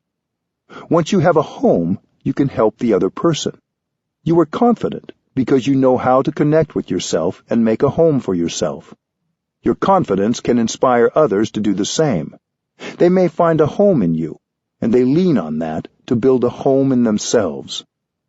You don't need an iPhone to do this.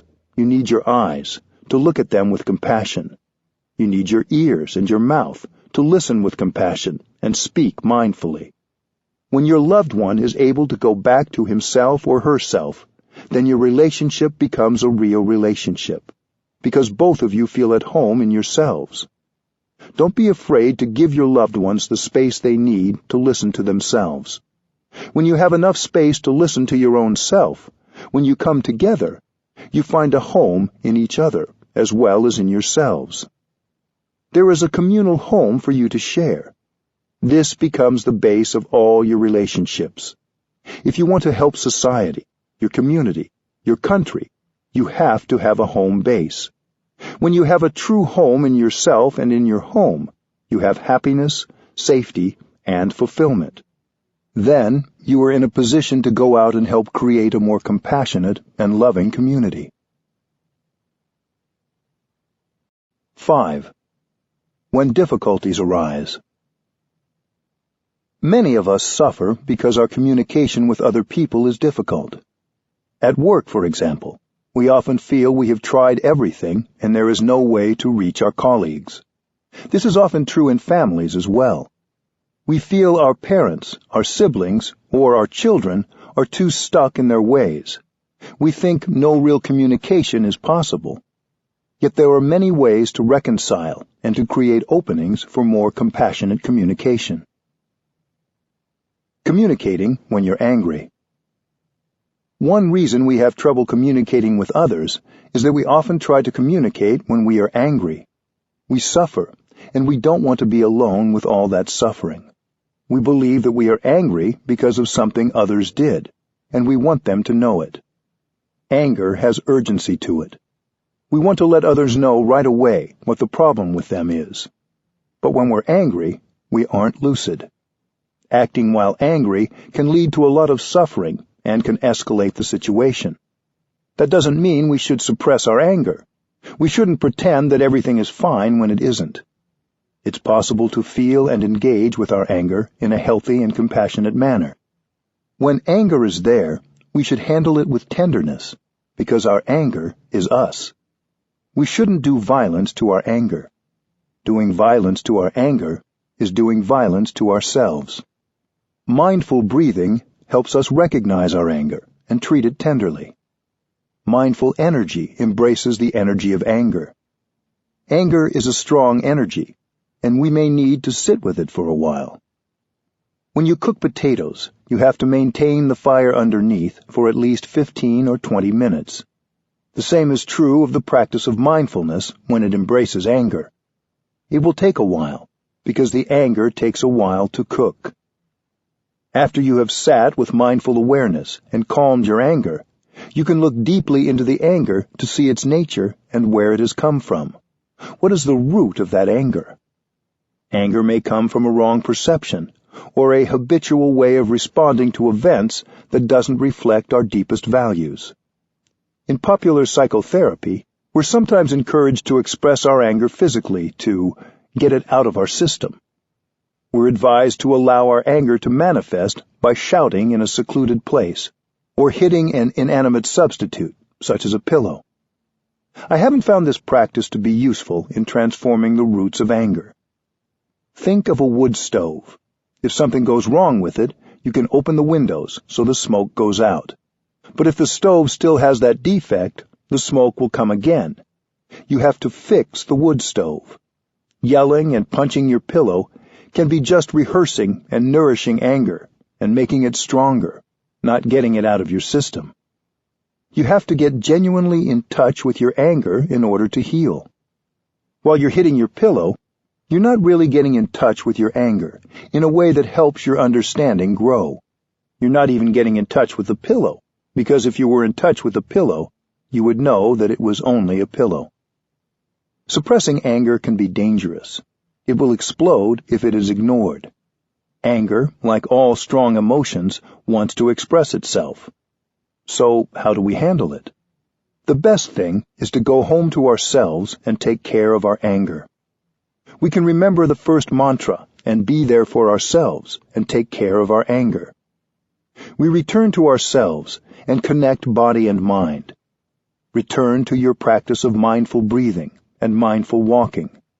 To be present means to be mindful, and then use that mindfulness to recognize, embrace, and look deeply at our strong emotions. Usually when anger manifests, we want to confront the person we think is the source of our anger. We're more interested in setting that person straight than in taking care of the more urgent matter, which is our own anger. We are like the person whose house is on fire, who goes chasing after the arsonist instead of going home to put out the fire. Meanwhile, the house continues to burn. There are many things you can do to communicate that you are suffering over something that somebody has done. You can write a note or send an email to the person. But first, practice mindful breathing and take care of your anger. This is a perfect time to use the fourth mantra, I suffer. Please help. You may phone the other person once you have calmed your anger, but only when you can calmly tell him or her that you suffer and you want help. You can let the other person know that you are doing your best to take care of your suffering. Encourage that person to do the same. Asking for help when we're angry is very difficult, but it allows others to see your suffering instead of just your anger. They will see that suffering causes the anger, and then communication and healing can begin. Helping each other suffer less. When we have a rift or an estrangement from someone we care about, both people suffer. If we didn't care deeply about the other person, the rift would not be so painful. It's the people we care about most who trigger our greatest suffering. We may spend a long time living with the rift, until we start to think of it as irreparable. But as long as it's there, we'll always be trying to avoid it, to cover it up, because we are afraid to be in touch with the suffering inside. We can pretend that it's not there, but it's really there, a big block inside. The suffering in us demands to be understood. With our daily practice, we can generate enough mindfulness and be strong enough to come home to our suffering without fear. Mindfulness helps us recognize suffering inside. Mindfulness helps us embrace that suffering, which is the first step. When someone has caused you a lot of pain, you may not even want to look at or be in the same room as that person because you will suffer. With awareness, you can understand your own suffering and recognize the suffering in the other person. You may even understand that the reason that person suffers so much is because he or she doesn't know how to handle the suffering. His suffering spills out, and you are its victim. Maybe he doesn't want to make you suffer, but he doesn't know another way. He can't understand and transform his suffering, and so he makes the people around him suffer too, even when that's not his intention. Because he suffers, you suffer. He doesn't need punishment. He needs help. You can help by acknowledging the suffering in him. If there is some difficulty in a relationship, we have to acknowledge the difficulty. It's tempting to say that everything is okay, because the difficulty can feel overwhelming. But without acknowledging the difficulty, we can't generate understanding and compassion, and we feel alienated. we can't help. You have to use the tools of compassionate communication, the deep listening and loving speech you have practiced, to restore communication with the person with whom you are having difficulty. After a short period of mindful breathing, you can say something like this to the other person. I know you're not feeling too happy right now. In the past, I didn't understand your feelings, so I reacted in a way that made you suffer more, and that also made me suffer more. I wasn't able to help you resolve the problem. I reacted angrily in a way that has made the situation worse. It's not my intention to make you suffer. It's because I didn't understand your suffering, and I didn't understand my suffering either. I understand my difficult feelings better now, and I also want to understand yours. Understanding your suffering, your difficulties, will help me behave in a way that can be more helpful. If you care for me, help me understand. Tell me what is in your heart. I want to listen. I want to understand. Tell me about your suffering and your difficulties. If you don't help me understand, who will? These are just examples. It's important that the words be your own. When you have the energy of compassion in your heart, your own loving words will come to you naturally. When you are very angry at someone, in the heat of the moment, it's almost impossible to use loving speech. But when understanding arises, compassion comes, and it's possible to use loving speech without having to make a lot of effort. A doctor who doesn't see the nature of the sickness can't help the patient. A psychotherapist who doesn't understand a patient's suffering can't help. Loving speech can open the door. Then you have an opportunity to practice deep listening and help the other person heal the relationship. It takes courage to acknowledge difficulty in a relationship. You may think you will just wait until the other person comes to you first, but that may not happen. You can't wait. You can begin the practice of restoring communication by modeling open-hearted, compassionate dialogue. You may have to give yourself a deadline for making a start. When people come to week-long retreats, I give them a deadline of the last night of the retreat to begin the reconciliation. If you are truly practicing, others will see that and be affected by it. They may not be able to show it right away, but what you say and the look in your eyes will have an effect. The suffering of pride. There is a well-known Vietnamese story about a young couple who suffered deeply because they didn't practice mindful communication. The husband went off to war and left his pregnant wife behind. 3 years later, when he was released from the army, his wife came to the village gate to welcome him and brought along their little boy. It was the first time the man had seen his child. When the young couple saw each other, they could not hold back the tears of joy. They were so grateful that the young man had survived and come home. In Vietnam, there is a tradition that when an important event happens, we make an offering on an altar to our ancestors and tell them what has happened. The wife went to the market to buy flowers, fruits, and other provisions for an offering to place on the altar. The father stayed home with his son and tried to persuade the little boy to call him Daddy, but the little boy refused. He said, "Mister, you aren't my daddy. My daddy is someone else. He used to come and visit us every night. Whenever he came, my mother would talk to him for a long time and cry and cry. When my mother sat down, the man sat down. When my mother lay down, he also lay down. So you are not my daddy." Hearing these words, the young father's heart turned to stone. He could no longer smile. He became silent. When his wife returned, the man didn't look at her or speak to her anymore. He was very cold. He acted as though he despised her. She didn't understand why, and she began to suffer deeply. After the ceremony to make an offering to the ancestors, it's traditional to take the offering from the altar, and then the family sits down and enjoys the meal with happiness. But after the young man performed the offering, he didn't do this. He left the house, went into the village, and spent his time in the liquor shop. He got drunk because he couldn't bear his suffering. When the husband came home, it was very late. He did the same thing every evening. He never talked to his wife, never looked at her, never ate at home.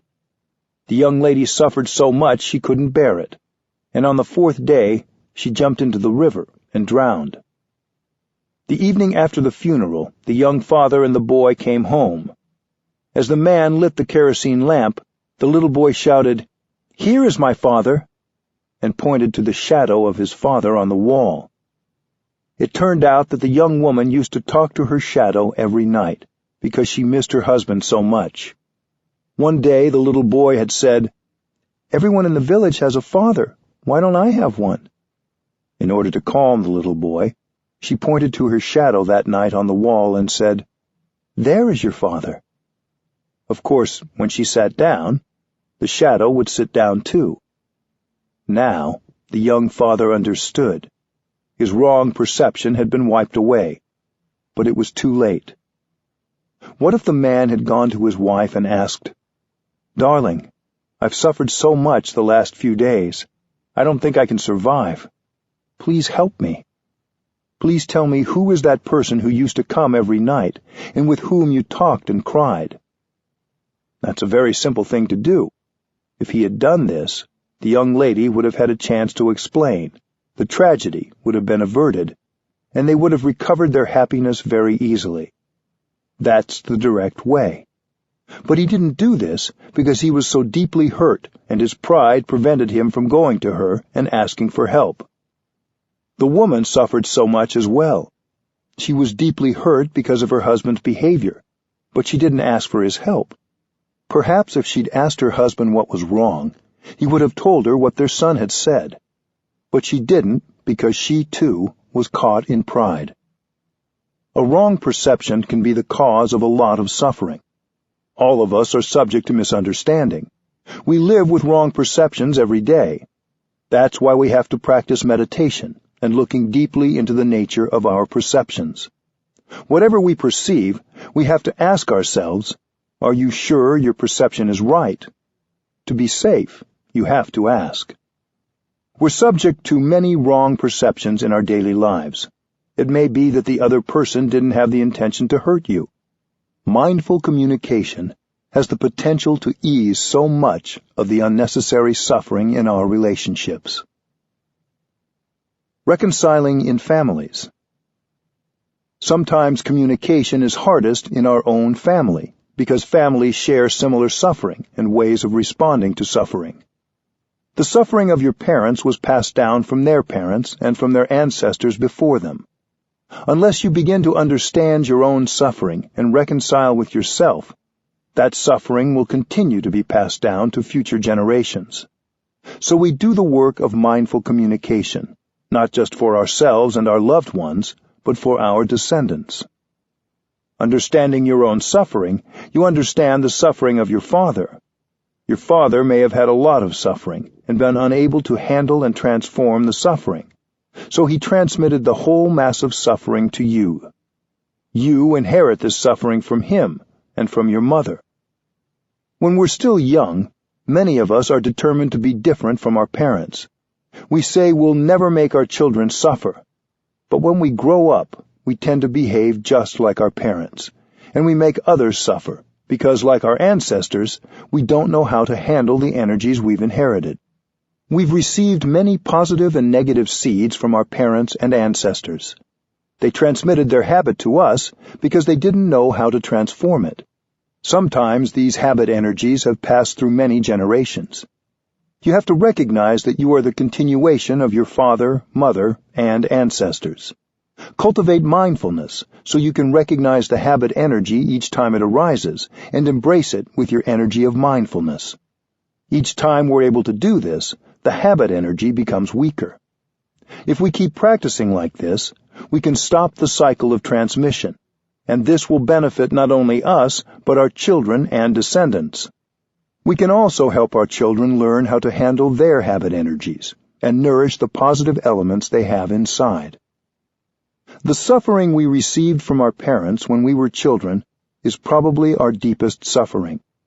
We may hate our parents and feel that, whether or not they are still living, we will never reconcile with them. Yet with our practice of breathing mindfully, walking mindfully, and looking deeply, we can bring about transformation and restore communication in even the most difficult families. If the other person also practices mindful awareness, it's much easier. But reconciliation is possible even if the other person doesn't know about the practice. Relationships with parents and siblings can be particularly difficult. Maybe during their childhood they were deeply wounded and no one listened to them. So now they are perpetuating the cycle, and they don't want to listen to anyone. Don't ask your family members to change. When you're able to generate the energy of understanding and compassion in yourself, reconciliation can begin to take place. I still remember a retreat in Oldenburg in northern Germany. On the 4th day of the retreat, I gave everyone a midnight deadline to begin reconciling with someone with whom they had great difficulty. The next morning, one man came to me and said, "I've been so angry at my father for years, I couldn't even look at him. Even when I dialed his number last night, I doubted I could talk to him calmly." But when he heard his father's voice, he found that he naturally used loving speech. He didn't even have to try. He said, "I know you suffered a lot during the past many years. I'm sorry. I know I've acted and spoken in a way that didn't help. I didn't mean to make you suffer." His father heard the compassion in his son's voice and told him for the first time about his suffering and his difficulties. Reconciliation is possible. You can find resolution to the difficulties in your relationships. You don't need to allow the difficulties to continue causing you to suffer month after month and year after year. The first step is to practice mindful breathing, mindful walking, and mindfulness in daily activities, so that you will be strong enough to go back to yourself, listen to your own suffering, and look deeply into its nature. Unless we listen to our own suffering, there's no chance of improving the quality of our relationships. With mindfulness, compassion arises, and you can accept yourself. Then you have the chance to look at others. Even if they are not there with you, you can still sit and close your eyes and see the suffering they have gone through for so many years. When you can see the suffering in others, you begin to understand that there is a reason they suffer like that. You are no longer angry with them anymore. Compassion will arise in your heart. When compassion is born, you are more peaceful, your mind is clearer, and you will be motivated to say or do something to help others transform their difficulties. Reconciliation becomes possible. Communicating in long-term relationships. In long-term relationships, as in families, we often get in the habit of thinking that change isn't possible. We think the other person should change, and they won't, so we give up hope. But we need to stop judging and return to our own internal communication. If we wait for our parents or our partner to change, it may take a very long time. If we wait for the other person to change, we may spend all our time waiting. So it's better that you change yourself. Don't try to force the other person to change. Even if it takes a long time, you will feel better when you are master of yourself and you are doing your best. Sometimes when you see your partner behaving in a way that irritates you, you might want to reproach him or her. If you immediately try to correct him, he may get irritated, and then you are both irritated and become unkind. It is as if the blue sky disappears, the green trees disappear, and you are 2 blocks of suffering, bumping against each other. This is the escalation of war, the escalation of unhappiness. You have to disentangle yourself from the unhappiness and go back to yourself, back to your peace, until you know how to handle the situation in a loving way. Then, only when you are calm, invite your partner to speak. You can say you are sorry for not having understood her or him better. Only say this when you are ready. Then listen to her deeply, even if what she says is complaining, reproachful, or not very kind. You may learn that your partner has many wrong perceptions about you and about the situation, but try not to interrupt. Let her speak. Let her have a chance to speak out everything in her, so she can feel listened to and understood. As your partner speaks, continue to breathe mindfully. Later on, you may find a way to undo her misunderstanding, little by little, in a very skillful, loving way, and mutual understanding will grow. If your partner says something untrue, don't interrupt and say, "No, you're wrong. That wasn't my intention." Let him speak out. He's just trying to speak out the difficulty. If you interrupt, he will lose his inspiration to speak, and he will not tell you everything. You have plenty of time. You may even take a number of days to look deeply, in order to skillfully tell him about his wrong perception when he can hear it. You may have been angry with each other for years, and maybe because of just one condition, you're stuck and can't change the situation. If you can understand him deeply, you can start to make peace. Loving, compassionate speech and deep listening are the most powerful instruments for restoring communication. If you can understand and transform yourself, then you can help your partner. Sometimes we're in a negative environment that doesn't leave us space to communicate with ourselves. Sometimes we may need to change the environment around us. But sometimes, in a relationship, we think separation or divorce is the only alternative. This is true if we're in a violent or abusive situation. It's important that we be in a place where we feel safe and not vulnerable. But if you are in a relationship where both people love each other and don't intentionally hurt each other, but you just don't know how to communicate, there may be other solutions. Many people think divorce is the solution, but after the papers are signed, they continue to suffer. If there are children or financial or other matters connecting you, you will still have to deal with each other for years to come. You can't take the other person out of you. You can't take yourself out of others. The suffering still continues. So the question is not whether you will stay together or not. The question is whether you can focus on trying to understand each other, using compassionate speech and deep listening, no matter what the outcome. Mutual understanding in challenging situations. Compassionate communication is an extraordinarily powerful way to create mutual understanding and make changes. It can be used in situations where many people thought connection and communication impossible. It can transform situations where both parties are full of both fear and anger. I have seen this when we've hosted groups of Israelis and Palestinians at Plum Village. The first few days of such a retreat are always very difficult. In the beginning, both groups are full of fear, anger, and mistrust. The two groups don't even like to look at each other. They're so suspicious. They don't feel good when they look at each other because they've suffered a lot, and they believe that their suffering has been brought by the other side. During that first week, we focus solely on communicating with ourselves. Both groups practice and train in mindful breathing, non-thinking, and deep listening to themselves. Only in the second week do we encourage the compassionate communication practices of deep listening and loving speech with each other. The group that speaks is encouraged to use the kind of language that could help the others understand the suffering they've gone through, the children as well as the adults. Each group tells the other about every kind of suffering they have undergone, but they do it using loving speech and trying not to blame or accuse. We advise the listening group to listen with compassion.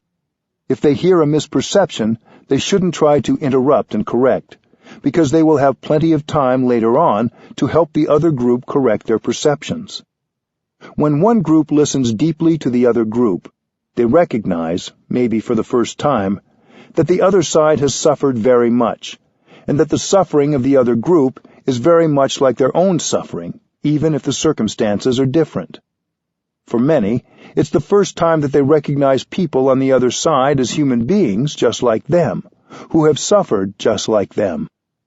When you understand their suffering, you feel compassion for them, and suddenly you don't hate anymore. You're not afraid of them anymore. Your way of looking at them has changed. They see compassion and acceptance in your eyes, and right away they suffer less. These sessions of deep listening are organized in such a way that people have enough time to listen and talk about their suffering. Some of us who were present at these sessions were neither Palestinian nor Israeli. We were monks, nuns, and lay practitioners who come to sit and breathe with them and support their practice. We practiced mindful breathing and offered the collective energy of peace and mindfulness so they could practice listening with compassion. Our presence with the two groups was very important. We created a collective energy that supported mindful speech. I think we can organize the same practice for ourselves or for any two groups who are divided. Sometimes Hindus are afraid of Muslims, and at the same time, Muslims are afraid of Hindus. In other situations, Muslims are afraid of Christians, and Christians are afraid of Muslims. We think of the other group as a threat to our survival and to our identity. The first thing is to look deeply and see that not only on your side, but also on the other side, there's a lot of fear and suffering. In the beginning, we think that we are the only ones who suffer and have a lot of fear. But if we get close enough to the other side and look, we see that they also have a lot of fear of us, and also suffering. When we can see their suffering and fear, we suffer less already. When we're able to produce a compassionate thought, this thought begins to heal us, heal the other, and heal the world. Peace negotiations. I think if government officials organized peace talks the way we organize sessions of deep listening and loving speech, they would have more success in bringing reconciliation to opposing parties. When opposing parties come together to negotiate, they shouldn't negotiate right away. Each group has a lot of doubt, anger, and fear in them, and negotiating may be too challenging when these strong emotions are present. The first part of any peace initiative should be devoted to the practice of breathing, walking, sitting, and calming. Then the groups may be ready to listen to each other, and the desire and capacity for mutual understanding will be there to serve as a basis for successful negotiations. If the atmosphere gets too heated during the negotiating session and the tension too strong, the chairperson should invite everyone to stop and breathe in and out to calm themselves down. Even if someone was in the middle of addressing the group, everyone should stop and breathe in and out together. When I addressed a meeting of congressional representatives in Washington, D.C., I proposed a similar process. After that, we offered a retreat for a number of representatives, and we practiced mindfulness together. That was many years ago, but there are a few members of Congress who still practice mindful walking on Capitol Hill. It's possible and very beneficial to bring compassionate communication and mindful speech into political life. There's no place where deep listening and loving speech are inappropriate. We don't need to save these techniques for a special occasion. They can be adapted to any situation and be helpful. If we use them now, we will have the understanding and insight we need to repair the damage we caused in the past and bring healing to ourselves, our families, our relationships, and our communities. 6. Mindful communication at work. Successful work communication begins before we even arrive at our jobs. Often on our way to work, as we drive, bike, take the train, ride the bus, or walk, we focus on what we'll have to do when we arrive, or on something we didn't finish before we left home. If we instead bring our awareness to mindful breathing and to what's happening right in that moment, we can enjoy every moment of transporting ourselves to work. Before I begin my work of teaching for the day, I don't spend time worrying about what questions people might ask or how I might answer them. Instead, as I walk from my room to the place where I teach, I enjoy every step and every breath fully, and I live each moment of my walk deeply. This way, when I arrive, I feel fresh and ready to work. I can offer my best answer to any question I may be asked. If you arrive at your workplace having already practiced mindfulness while getting ready at home and while on your way, You'll arrive happier and more relaxed than you have in the past, and successful communication will come a lot more easily. The way you think about your work and your work relationships affects how you communicate in your work environment. You may be under the impression that the purpose of your work is to offer a service to others or to produce an object or commodity. But while at work, you're also producing thoughts, speech, and actions. Communication is as much a part of your job as is the end product. If you communicate well in your work environment, not only do you enjoy yourself more, but you create a harmonious atmosphere that will carry over into your work. Everything you do will have a stronger element of compassion and be of greater benefit to more people. Leading by example. When I was in India a number of years ago, I met Mr. K.R. Narayanan when he was the President of the Indian Parliament. We spoke about using the practice of deep listening and compassionate dialogue in legislative bodies. I said that any work environment, including a legislative assembly, could become a community motivated by mutual understanding and compassion. If we create a healthy and nourishing work community, we are modeling the kind of environment we want to create in the world. When, in a work environment, you use mindful and compassionate speech, you're offering the best of yourself. If we can combine our insights and experiences, the collective insight will bring about the wisest decisions. If we're not able to listen to our colleagues with a free heart, if we only consider and support ideas that we already know and agree with, we're harming our work environment. Whatever your position is at work, you can set an example by learning to listen to everyone with equal interest and concern. Many workplaces are characterized by daily stress. We need to set up spaces at work for the practice of mindful breathing. Mindful breathing is the first step to mindful communicating because it relaxes us in body and mind. We have to be relaxed, to feel well, so that we can make the best decisions possible. When we model relaxation at work, we are already communicating powerfully. Mr. Narayanan and I talked about integrating mindful breathing into the Parliament of India as a way to reduce stress. If they can do it in the legislature, perhaps you can do it in your workplace. Can you bring your colleagues together to practice mindful breathing, or make time available for this before any group meeting, so that people will be able to communicate more effectively and without stress? If you can't organize others, even your own mindful breathing will make your work communication go better. Sometimes workplace communication can seem so difficult, but one mindful breath already begins to make it easier. Greeting your colleagues. What is the first thing you do when you arrive at work? Do you smile at the people you see? Do you greet them? The first few minutes are crucial in setting the tone for your workday. You may feel you have too much on your mind. You may still be absorbed in an argument or in something challenging that happened before you arrived.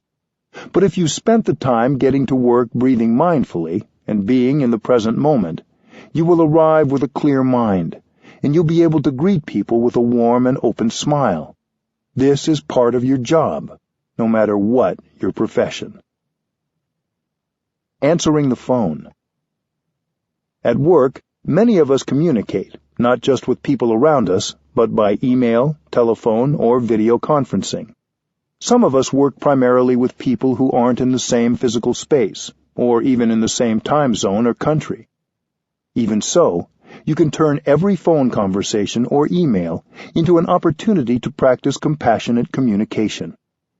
Whenever the phone rings, you can hear it as a bell of mindfulness and stop whatever you're doing. Instead of rushing to answer the phone, you can breathe in and out with awareness 3 times before answering, to make sure you're truly present for whoever is calling. Recognize any feelings of stress or irritation you may have, or any feeling that you're being interrupted. You may want to put your hand on the receiver while breathing, to let your coworkers know that you intend to pick up the phone, but you're just not in a hurry. This will help remind them that they don't need to feel like they're victims of the telephone. You can use the same practice before reading an email. At work, we often go from one email to the next without first practicing mindful breathing and making ourselves present for whatever that email has to say. If we wait until we've taken a few mindful breaths and return to being fully present before we open an email, it's true that it will take us a little longer to go through our mail, and our work might be a bit slower. But our communication with each email will be more effective, clearer, and more understanding. If you want to send an email or call someone on the phone, you might want to recite the following verse to yourself before you begin to type or to dial the number. Words can travel thousands of miles. May my words create mutual understanding and love. May they be as beautiful as gems, as lovely as flowers. Mindful meetings. Our communication in meetings can often be a source of tension, stress, and conflict at work. Sometimes we rush from one meeting to another, so we arrive already anxious or distracted. It will help to schedule a few minutes at the beginning of any meeting to sit quietly together. If people in your workplace are open to having a bell sound before the meeting begins, that sound can help everyone come back to their breathing and find some calm. If people don't want to start the meeting by sitting together quietly for a few moments, you can still arrive at the meeting a few minutes early so you have time to relax and breathe mindfully. Perhaps other people will see your example and join you the next time. You don't need to say anything or make a point of letting others know you're doing this. Just do it and enjoy the benefit it brings you. It can be helpful in setting the tone of a meeting to open with a spoken agreement that the participants will respect each other's words and be open to the views of others. If we try to impose our views on others, we only create tension and suffering at work. So, in any meeting, practice being open and listening to the experience and insight of others. If you have a wonderful idea and are eager to share it, that's good. But you shouldn't be so eager to share your ideas that you drown out the ideas of others. Invite everybody to express their ideas. Trust that the best ideas will emerge from this process as collective wisdom. During the meeting, practice using loving speech and deep listening. Follow your breathing as you listen. Let one person speak at a time without interruption. Don't get caught up in verbal duels. Speak from your own experience and address the whole group whenever you talk. If you have questions or concerns, place them in the center of the circle for the whole group to contemplate and address. This may be challenging. It is likely a new culture for conducting meetings, one that is different from the way meetings have been run in the past. You don't have to try to change the culture all at once. If everyone agrees to listen mindfully and without interruption, that is wonderful. But even if it's only you who follows these guidelines and makes a commitment to speak and listen with compassion, it will have a positive effect. Creating community at work. If you're modeling compassionate communication at work, soon others may be interested in practicing mindful breathing, sitting, and walking with you. If you're surrounded by people who are practicing mindfulness together, you'll all be supported by the collective energy, and mindful speech and deep listening will come much more easily. The more you practice mindfulness, the more you'll see things you can do to change your work environment in a positive way. When we practice mindful speech and deep listening, our way of communicating becomes a bell of mindfulness for everyone. When you walk mindfully, enjoying every step you take, this encourages others to do the same, even if they don't know that you're practicing mindfulness. When you smile, your smile supports everyone around you and also reminds others to smile. When you practice, your presence has a positive effect on you and those around you. A rock in the river. All of us have difficulties at work sometimes. We all have our own pain, sorrows, and fears. Often at work, we don't give ourselves time or space to recognize and embrace these strong emotions, so our tension comes out in unintentional ways. This can make communication difficult. But none of us needs to embrace pain and sorrow alone. When you throw a rock into a river, No matter how small the rock is, it will sink to the bottom of the river. But if you have a boat, you can carry many tons of rocks and they won't sink. The same is true of our suffering. Our sorrow, fear, worries, and pain are like rocks that can be carried by the boat of mindfulness. If we give ourselves the time and space to embrace and recognize the suffering, we won't sink into the ocean of anger, worries, or sorrow. We become lighter. We can practice mindfulness alone, but we can find more ease and joy if we can bring mindful communication into our work environments and have the support of others who are practicing mindfulness with us. Don't expect to change your work environment overnight, but if you make a diligent effort to practice compassionate communication, both with yourself and with your colleagues, you're taking steps in the right direction, and that is good enough. 7. Creating community in the world. As powerful as compassionate communication can be when we use it in our individual relationships, its power is magnified when we bring it to our communities. Both communication and community have the same Latin root, communicare, meaning to impart, share, or make common. We need to go in the direction of reconciliation and understanding, not just with our friends and family, but in our neighborhoods and workplaces. We can create an inclusive, compassionate foundation as the basis from which we interact with everyone. A community that is committed to mindful speech and deep listening can be very effective in making society better. These two practices could be part of a global ethic that would be available to people of any culture or religious tradition to reduce conflict and restore communication. Community creates change. We can speak of our practice in terms of energy because mindfulness is a kind of energy. When we bring our energies together, they are increased 1,000-fold. The whole can be much, much greater than the sum of its parts. Systematic change can't be achieved without the energy of community.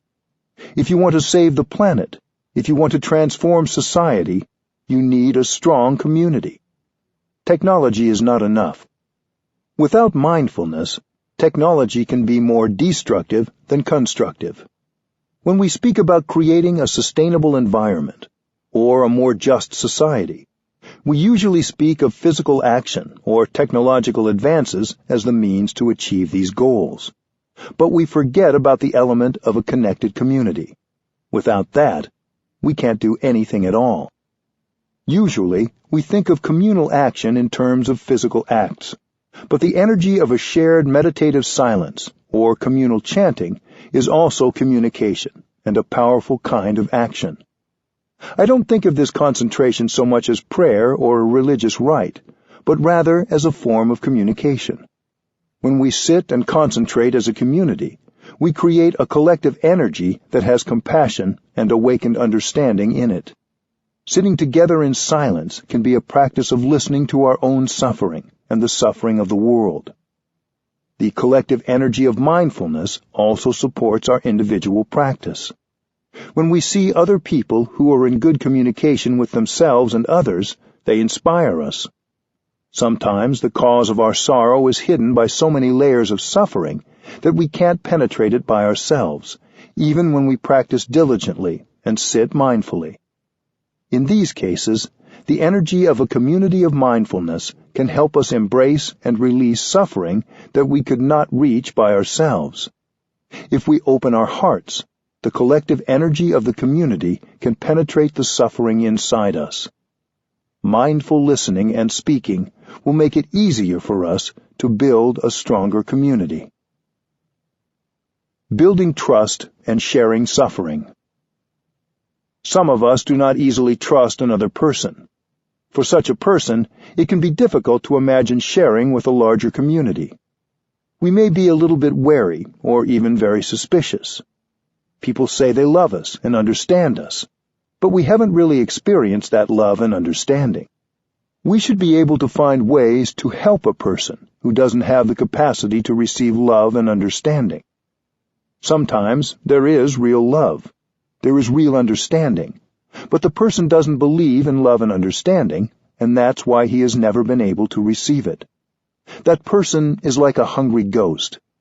In Buddhism, a hungry ghost is someone who has a big empty stomach and is very hungry, but has a very tiny throat. Even if there's plenty of food, that person can't swallow it. He can't absorb anything. So even if a lot of understanding and love is offered, that person isn't able to take it in. A person who suffers like that has no capacity to receive understanding, love, and help. You have to be very patient. From time to time, we see hungry ghosts like that walking around, and we can recognize them easily. They look very alone and cut off. We have to be very patient and allow them a lot of time and space. Don't be too eager to help, because when you're too eager to help, you may have the opposite effect from what you intended, and you may get an opposite response. Remain fresh, loving, compassionate, and spacious for them. That is what you can do now. Look deeply to see if you can find a mantra to say that's skillful enough to help them enlarge their throats and get nourishment.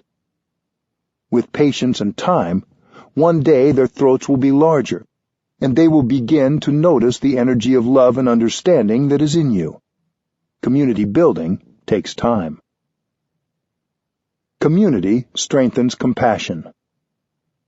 Scientists have studied the behavior of social animals such as birds and fish and have found that in every community there is an element of altruism. Some members of the community are ready to die and sacrifice their lives for the sake of the community. There is a kind of fish called a stickleback. They swim in bands, thousands of them. Whenever they notice the shadow of a predator, a large fish that might threaten the band of fish, a few dozen will detach themselves and go explore. They know there's a risk, but they want to go in that direction to see if the threat is real. If they find there's no risk, they go back and rejoin the band of fish. If there is a real danger, a few of them will stay to be swallowed by the big fish, while the rest go back and tell the band of fish to go in another direction. Ants also behave like that, as do bees and some kinds of birds. We humans also hear news reports of heroes sacrificing themselves in this way. The behavior on the part of some members of your community nourishes your own generosity and altruism. Scientists in this fish study found that if a school stays together, the generosity will grow. The descendants will profit and become more and more generous. But if they are dispersed, the generosity dies down very quickly. According to scientists who have conducted studies, when you're exposed to such behavior from some members of your community, the seed of altruism in you is watered. And when your turn comes, you will do the same. You will know how to sacrifice for the sake of the community. Living in the world, we have strong habits. We walk without any awareness or enjoyment of our steps. We walk as if we have to run. We speak, but don't know what we are saying. We create a lot of suffering while speaking. Communities that commit themselves to mindfulness can help members of the community learn how to speak, breathe, and walk mindfully. The community helps train you, and you train yourself. When we practice in a community, there are more people to support us, but also more opportunities for frustration and anger. Loving speech and deep listening are key to community building. You learn to speak in a way that will not cause suffering in yourself and your community. If your community doesn't practice this, it's not an authentic community. Even if you have suffering and anger, you can train yourself to speak in a way that helps the other person or group understand what is going on in you, and that makes real communication possible. Our world can be a mindful, compassionate community. We need to find better ways to communicate. If we can do this in our relationships, we can do it in our work environments, and even in our political environments. We have to transform our governments into mindful, compassionate places of deep listening and loving speech. We each can do our part to contribute as a citizen, as a member of the human family. In the process of community building, we get the transformation and healing we need to further the transformation and healing of the world. This is a process of training and learning. When you speak, allow the inside of our collective humanity to speak through you. When you walk, don't walk for yourself alone. Walk for your ancestors and your community. When you breathe, allow the larger world to breathe for you. When you're angry, allow your anger to be released and to be embraced by the larger community. If you know how to do this for one day, you are already transformed. Be your community and let your community be you. This is true practice. Be like the river when it arrives at the ocean. Be like the bees and birds that fly together. See yourself in the community and see the community in you. This is a process of transforming your way of seeing, and it will transform how, and how effectively, you communicate. 8. Our communication is our continuation. Every human and every animal communicates. We typically think of communication as the words we use when we speak or write. But our body language, our facial expressions, our tone of voice, our physical actions, and even our thoughts are ways of communicating. Just as an orange tree can produce beautiful orange leaves, blossoms, and fruits, a beautiful human being can produce beautiful thoughts, speech, and actions. Our communication is not neutral. Every time we communicate, we either produce more compassion, love, and harmony, or we produce more suffering and violence. Our communication is what we put out into the world, and what remains after we have left it. In this way, our communication is our karma. The Sanskrit word karma means action, and it refers not just to bodily action, but to what we express with our bodies, our words, and our thoughts and intentions. Throughout our day, we produce energies of thought, speech, and action. We're communicating in every moment, either with ourselves or with others. Thinking, speech, and bodily acts are our own manifestations. You are your action. You are what you do, not only what you do with your body, but also with your words and your mind. Karma is the triple action of our thoughts, our speech, and our bodily actions. Thinking is already action. Even if you don't see its manifestation, it is there as powerful energy. Thinking can push you to do or say things that are destructive, or it can create a lot of love. Every thought will bring a fruit, sometimes right away, sometimes later on.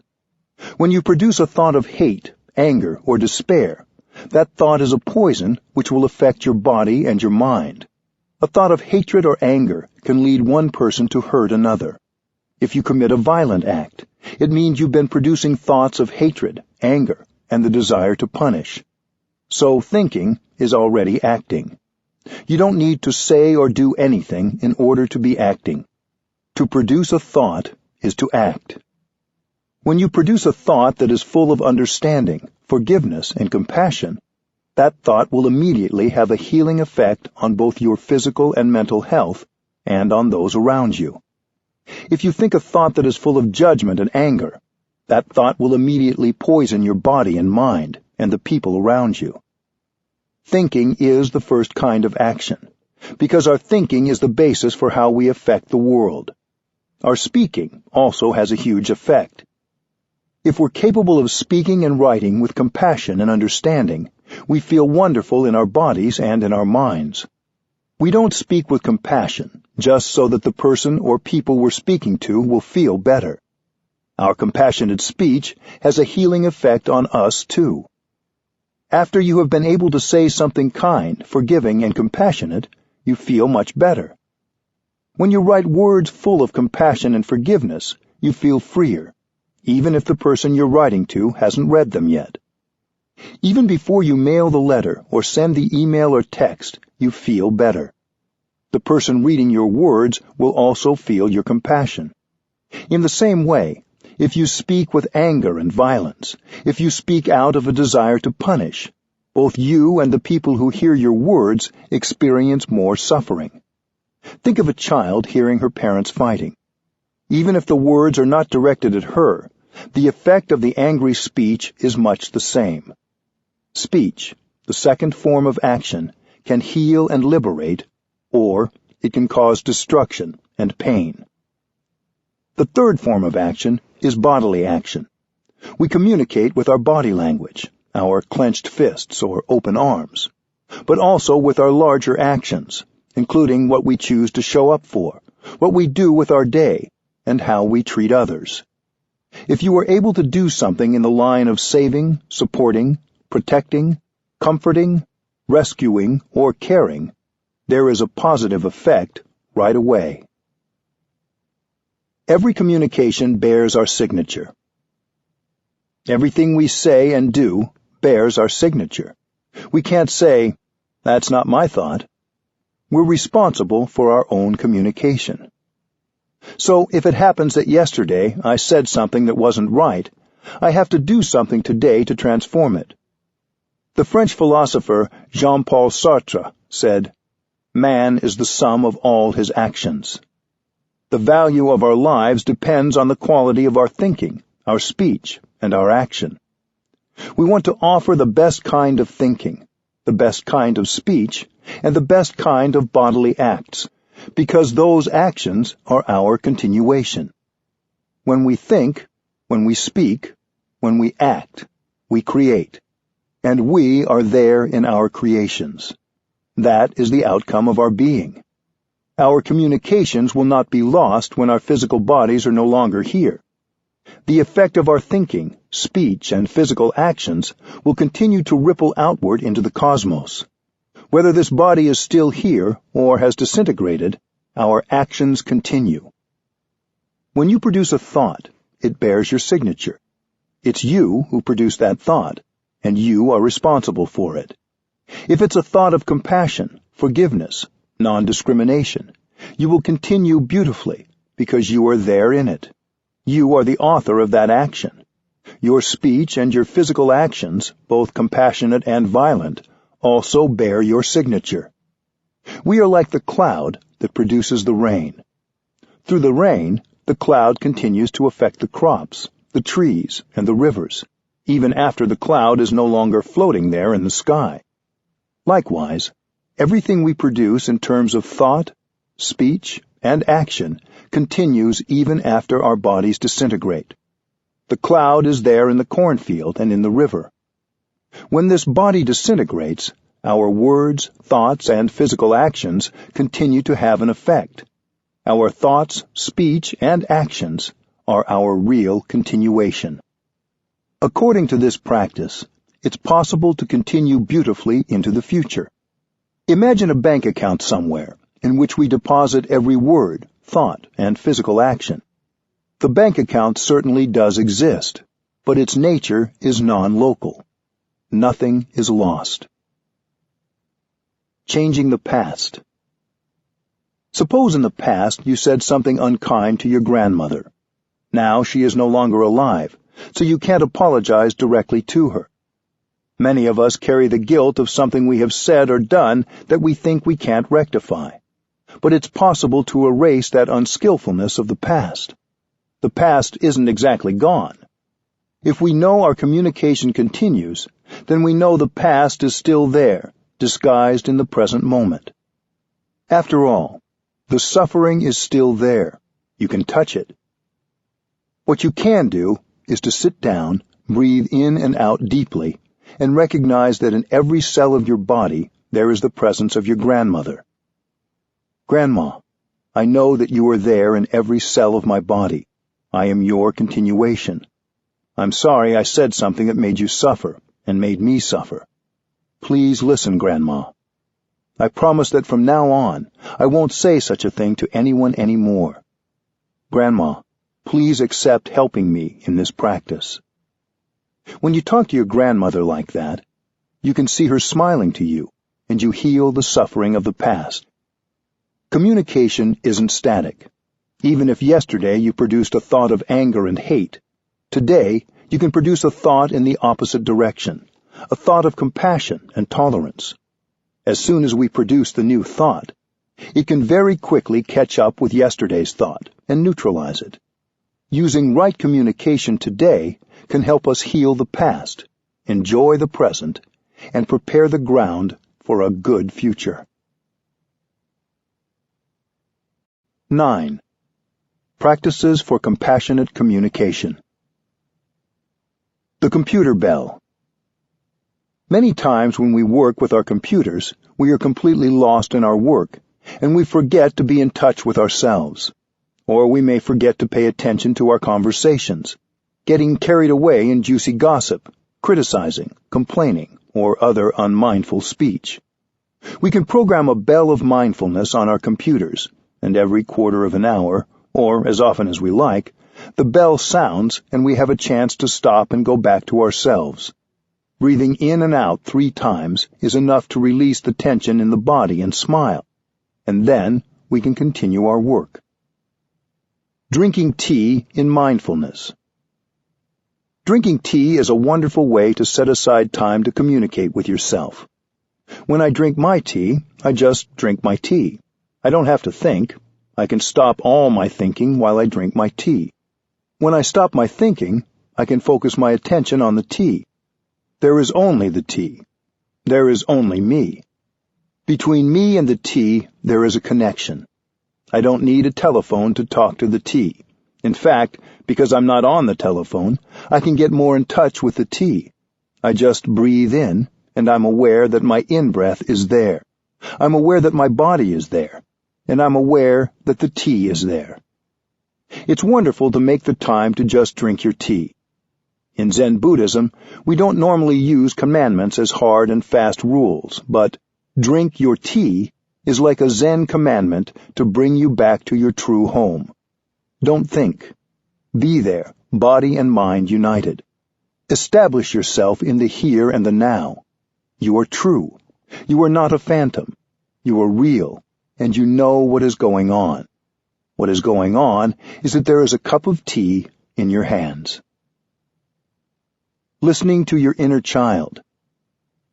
Every one of us has a wounded child within, who needs our care and love. But we run away from our inner child because we're afraid of the suffering. In addition to listening to others with compassion, we must also listen to the wounded child inside us. That little child needs our attention. Take time to go back and tenderly embrace the wounded child within you. You can talk to the child with the language of love. Dear one, in the past I left you alone. I've gone away from you for so long. I'm sorry. Now I have come back to take care of you, to embrace you. I know you suffer so much, and I have neglected you. But now I've learned the way to take care of you. I am here now. If we have to, we can cry with that child. Whenever we sit, we can spend time sitting and breathing with that child. Breathing in, I go back to my wounded child. Breathing out, I take good care of my wounded child. When we go for a walk, we can take the hand of our little child. We should talk to our child several times a day for healing to take place. The little child has been left alone for a long time, so we need to begin this practice right away. Go back to your inner child every day and listen for 5 or 10 minutes, and healing will take place. Our wounded child is not only us. He or she may represent several generations of ancestors.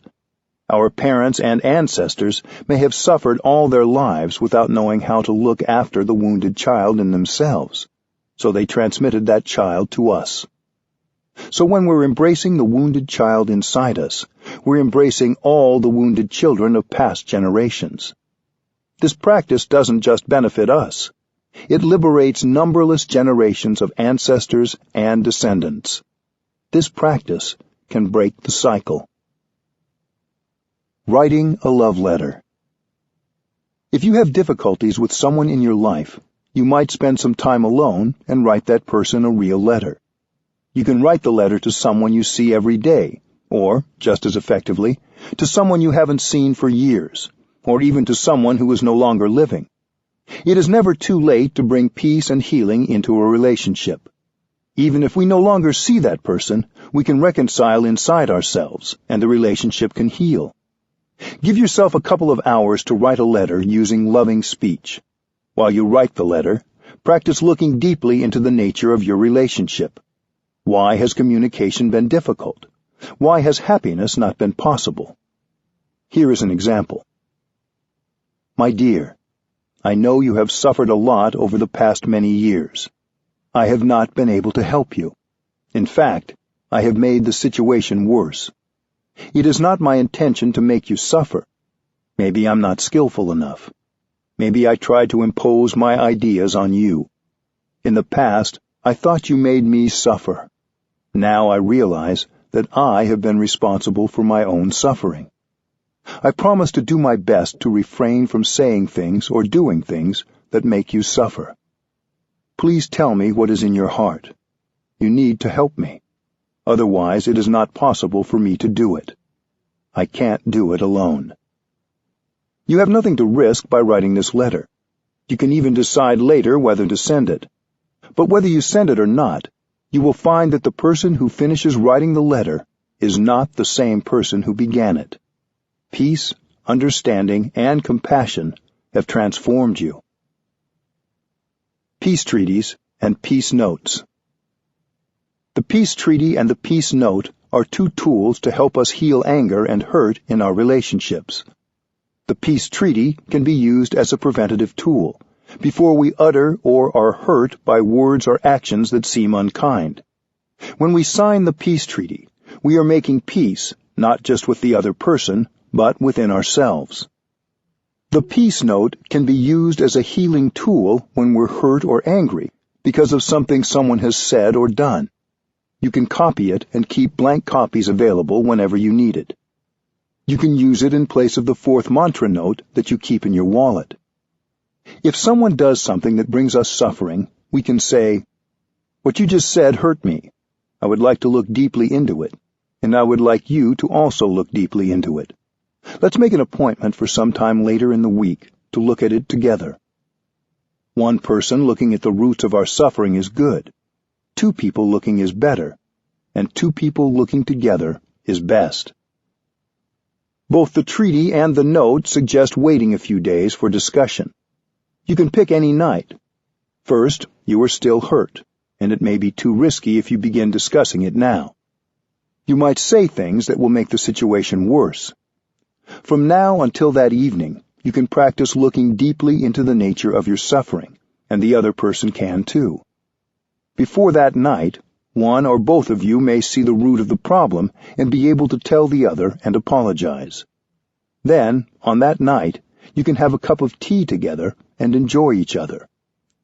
If by that evening the suffering has not been transformed, one person begins by expressing himself, while the other person listens deeply. When you speak, you tell the deepest kind of truth using loving speech, the kind of speech the other person can understand and accept. While listening, you know that your listening must be of good quality to relieve the other person of his suffering. If you can, have the discussion be on a Friday evening or early on a Saturday, so you still have the weekend to enjoy being together. Peace Treaty. In order that we may live long and happily together, in order that we may continually develop and deepen our love and understanding, we, the undersigned, vow to observe and practice the following. I, the one who is angry, agree to 1. Refrain from saying or doing anything that might cause further damage or escalate the anger. 2. Not suppress my anger. 3. Practice breathing and taking refuge in the island of myself. 4. Calmly, within 24 hours, tell the one who has made me angry about my anger and suffering, either verbally or by delivering a peace note. 5. Ask for an appointment for later in the week, e.g., Friday evening, to discuss this matter more thoroughly, either verbally or by peace note. 6. Not say, "I am not angry, it's okay, I am not suffering." There is nothing to be angry about, at least not enough to make me angry. 7. Practice breathing and looking deeply into my daily life, while sitting, lying down, standing, and walking, to see A. The ways I myself have been unskillful at times. B. How I have hurt the other person because of my habit energy. C. How the strong seed of anger in me is the primary cause of my anger. D. How the other person's suffering, which waters the seed of my anger, is the secondary cause. E. How the other person is only seeking relief from his or her own suffering. F. That as long as the other person suffers, I cannot be truly happy. 8. Apologize immediately, without waiting until our appointment, as soon as I realize my unskillfulness and lack of mindfulness. 9. Postpone the meeting if I do not feel calm enough to meet with the other person. I, the one who has made the other angry, agree to 1.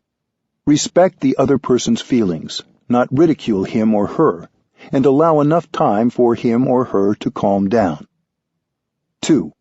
Not press for an immediate discussion. 3. Confirm the other person's request for a meeting, either verbally or by note, and assure him or her that I will be there. 4. Practice breathing and taking refuge in the island of myself to see how A. I have seeds of unkindness and anger, as well as habit energy to make the other person unhappy. B. I have mistakenly thought that making the other person suffer would relieve my own suffering. C.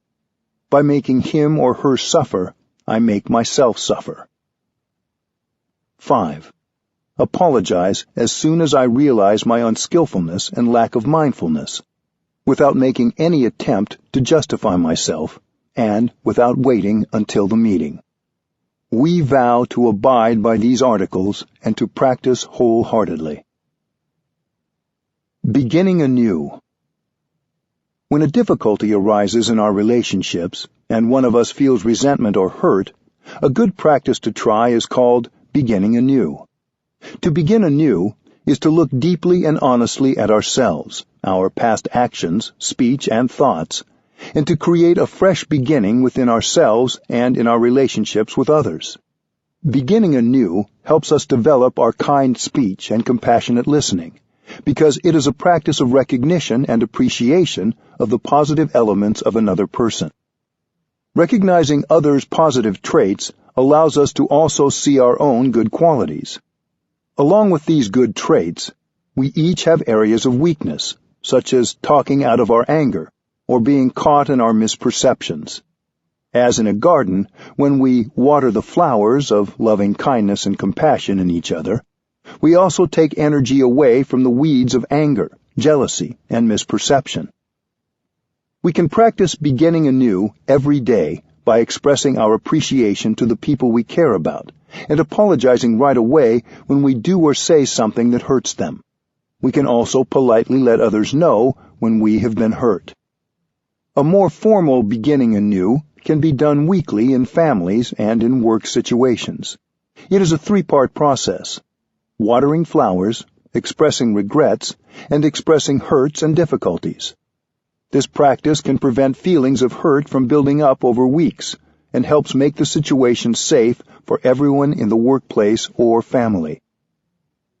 Flower watering is the first part of the practice. Flower watering is simply showing appreciation for the others in your family or work community. People do it one at a time, waiting until they feel moved to speak. The others let them speak without response. It is helpful for people to hold a vase of flowers or some object in front of them as they speak, so that their words reflect the freshness and beauty of the flowers. During flower watering, the speaker acknowledges the wholesome, wonderful qualities of the others. It is not flattery. We need to speak the truth.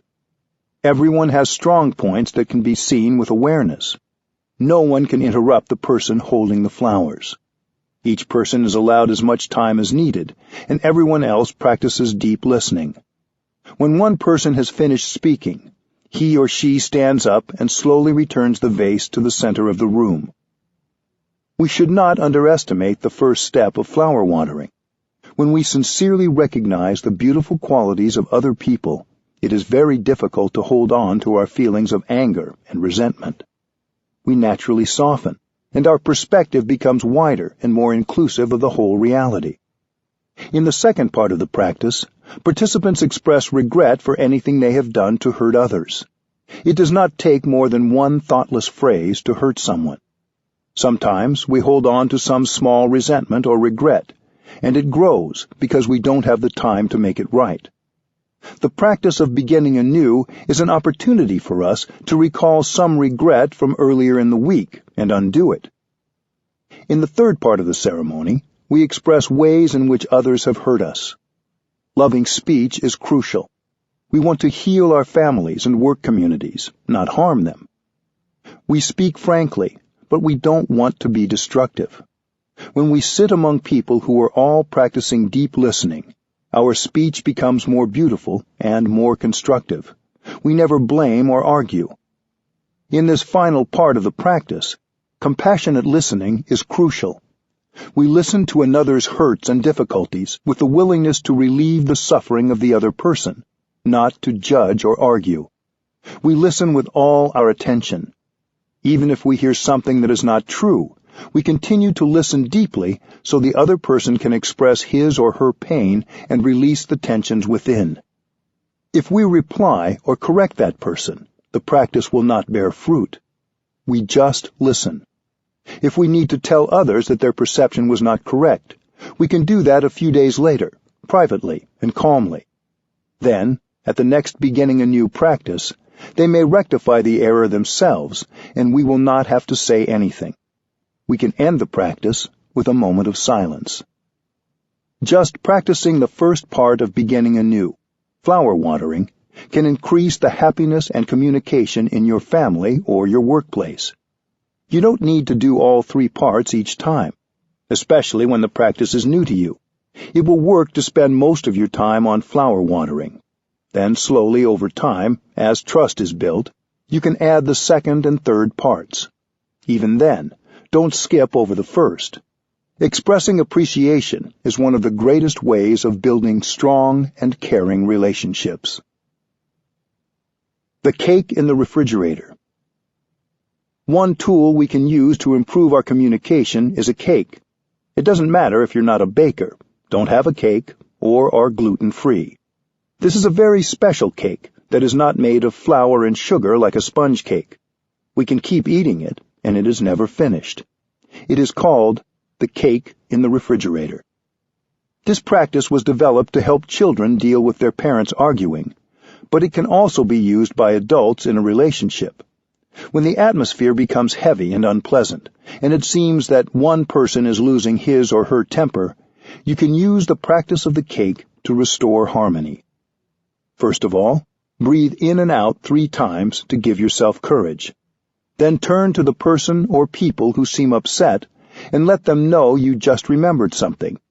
When they ask you what, you can say, "I remember that we have a cake in the refrigerator." Saying, "There is a cake in the refrigerator," really means, "Please, let's not make each other suffer anymore." Hearing these words, the person will understand. Hopefully he or she will look at you and say, "That's right, I'll go and get the cake." This is a non-judgmental way out of a dangerous situation. The person who is upset now has an opportunity to withdraw from the fight without causing more tension. The person goes into the kitchen, opens the refrigerator to take out the cake, and boils water to make the tea, all the while following their breathing. If there is no real cake in the refrigerator, something else can be substituted, a piece of fruit or toast, or whatever you find. Preparing the snack and tea, that person may even remember to smile as a way to feel lighter in body and spirit. While sitting alone in the living room, the other person can begin to practice breathing in mindfulness. Gradually, hot tempers will calm down. After the tea and cake have been placed on the table, perhaps all will join the tea party in an atmosphere that is light and full of understanding. If one person is hesitant to take part, you can coax him or her by saying, "Please come and have some tea and cake with me." Hugging meditation. Some of our strongest communication does not include words. When we hug, our hearts connect, and we know we are not separate beings. Hugging with mindfulness and concentration can bring reconciliation, healing, understanding, and much happiness.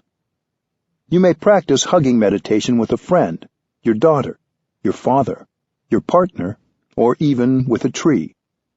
To practice, first bow and recognize the presence of the other. Close your eyes, take a deep breath, and visualize yourself and your beloved 300 years from now.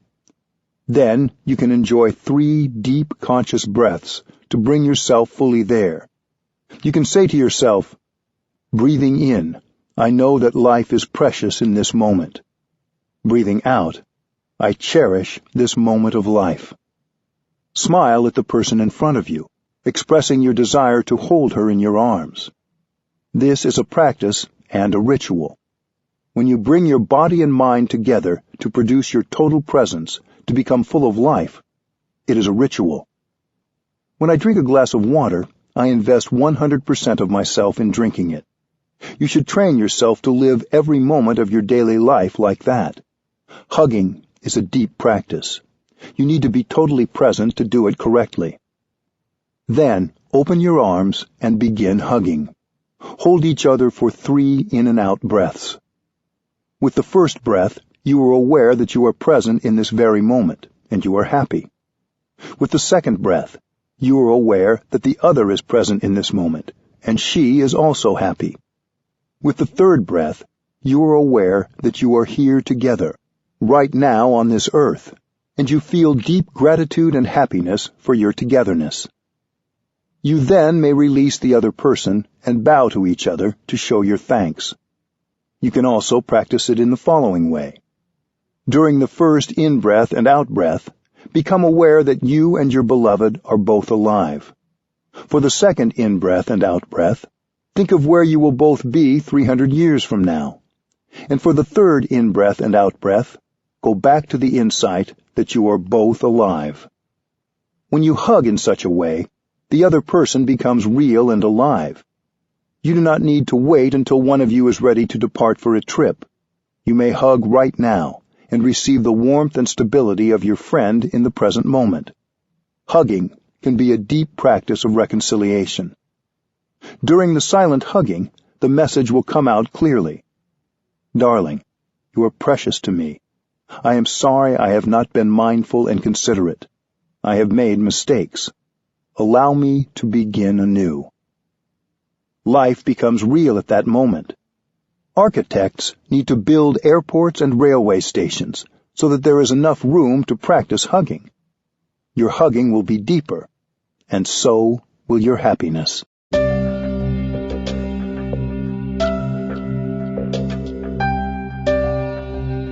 This is Dan Warren. We hope you have enjoyed this unabridged production of The Art of Communicating by Thich Nhat Hanh. This program was produced by Dion Audio. Executive producer Karen Jakonski. Text copyright 2013 by Unified Buddhist Church.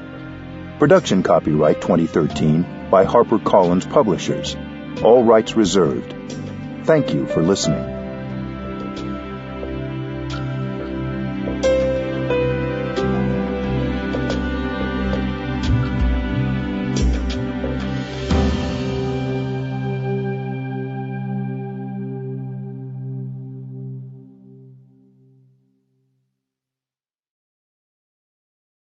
Audible hopes you have enjoyed this program.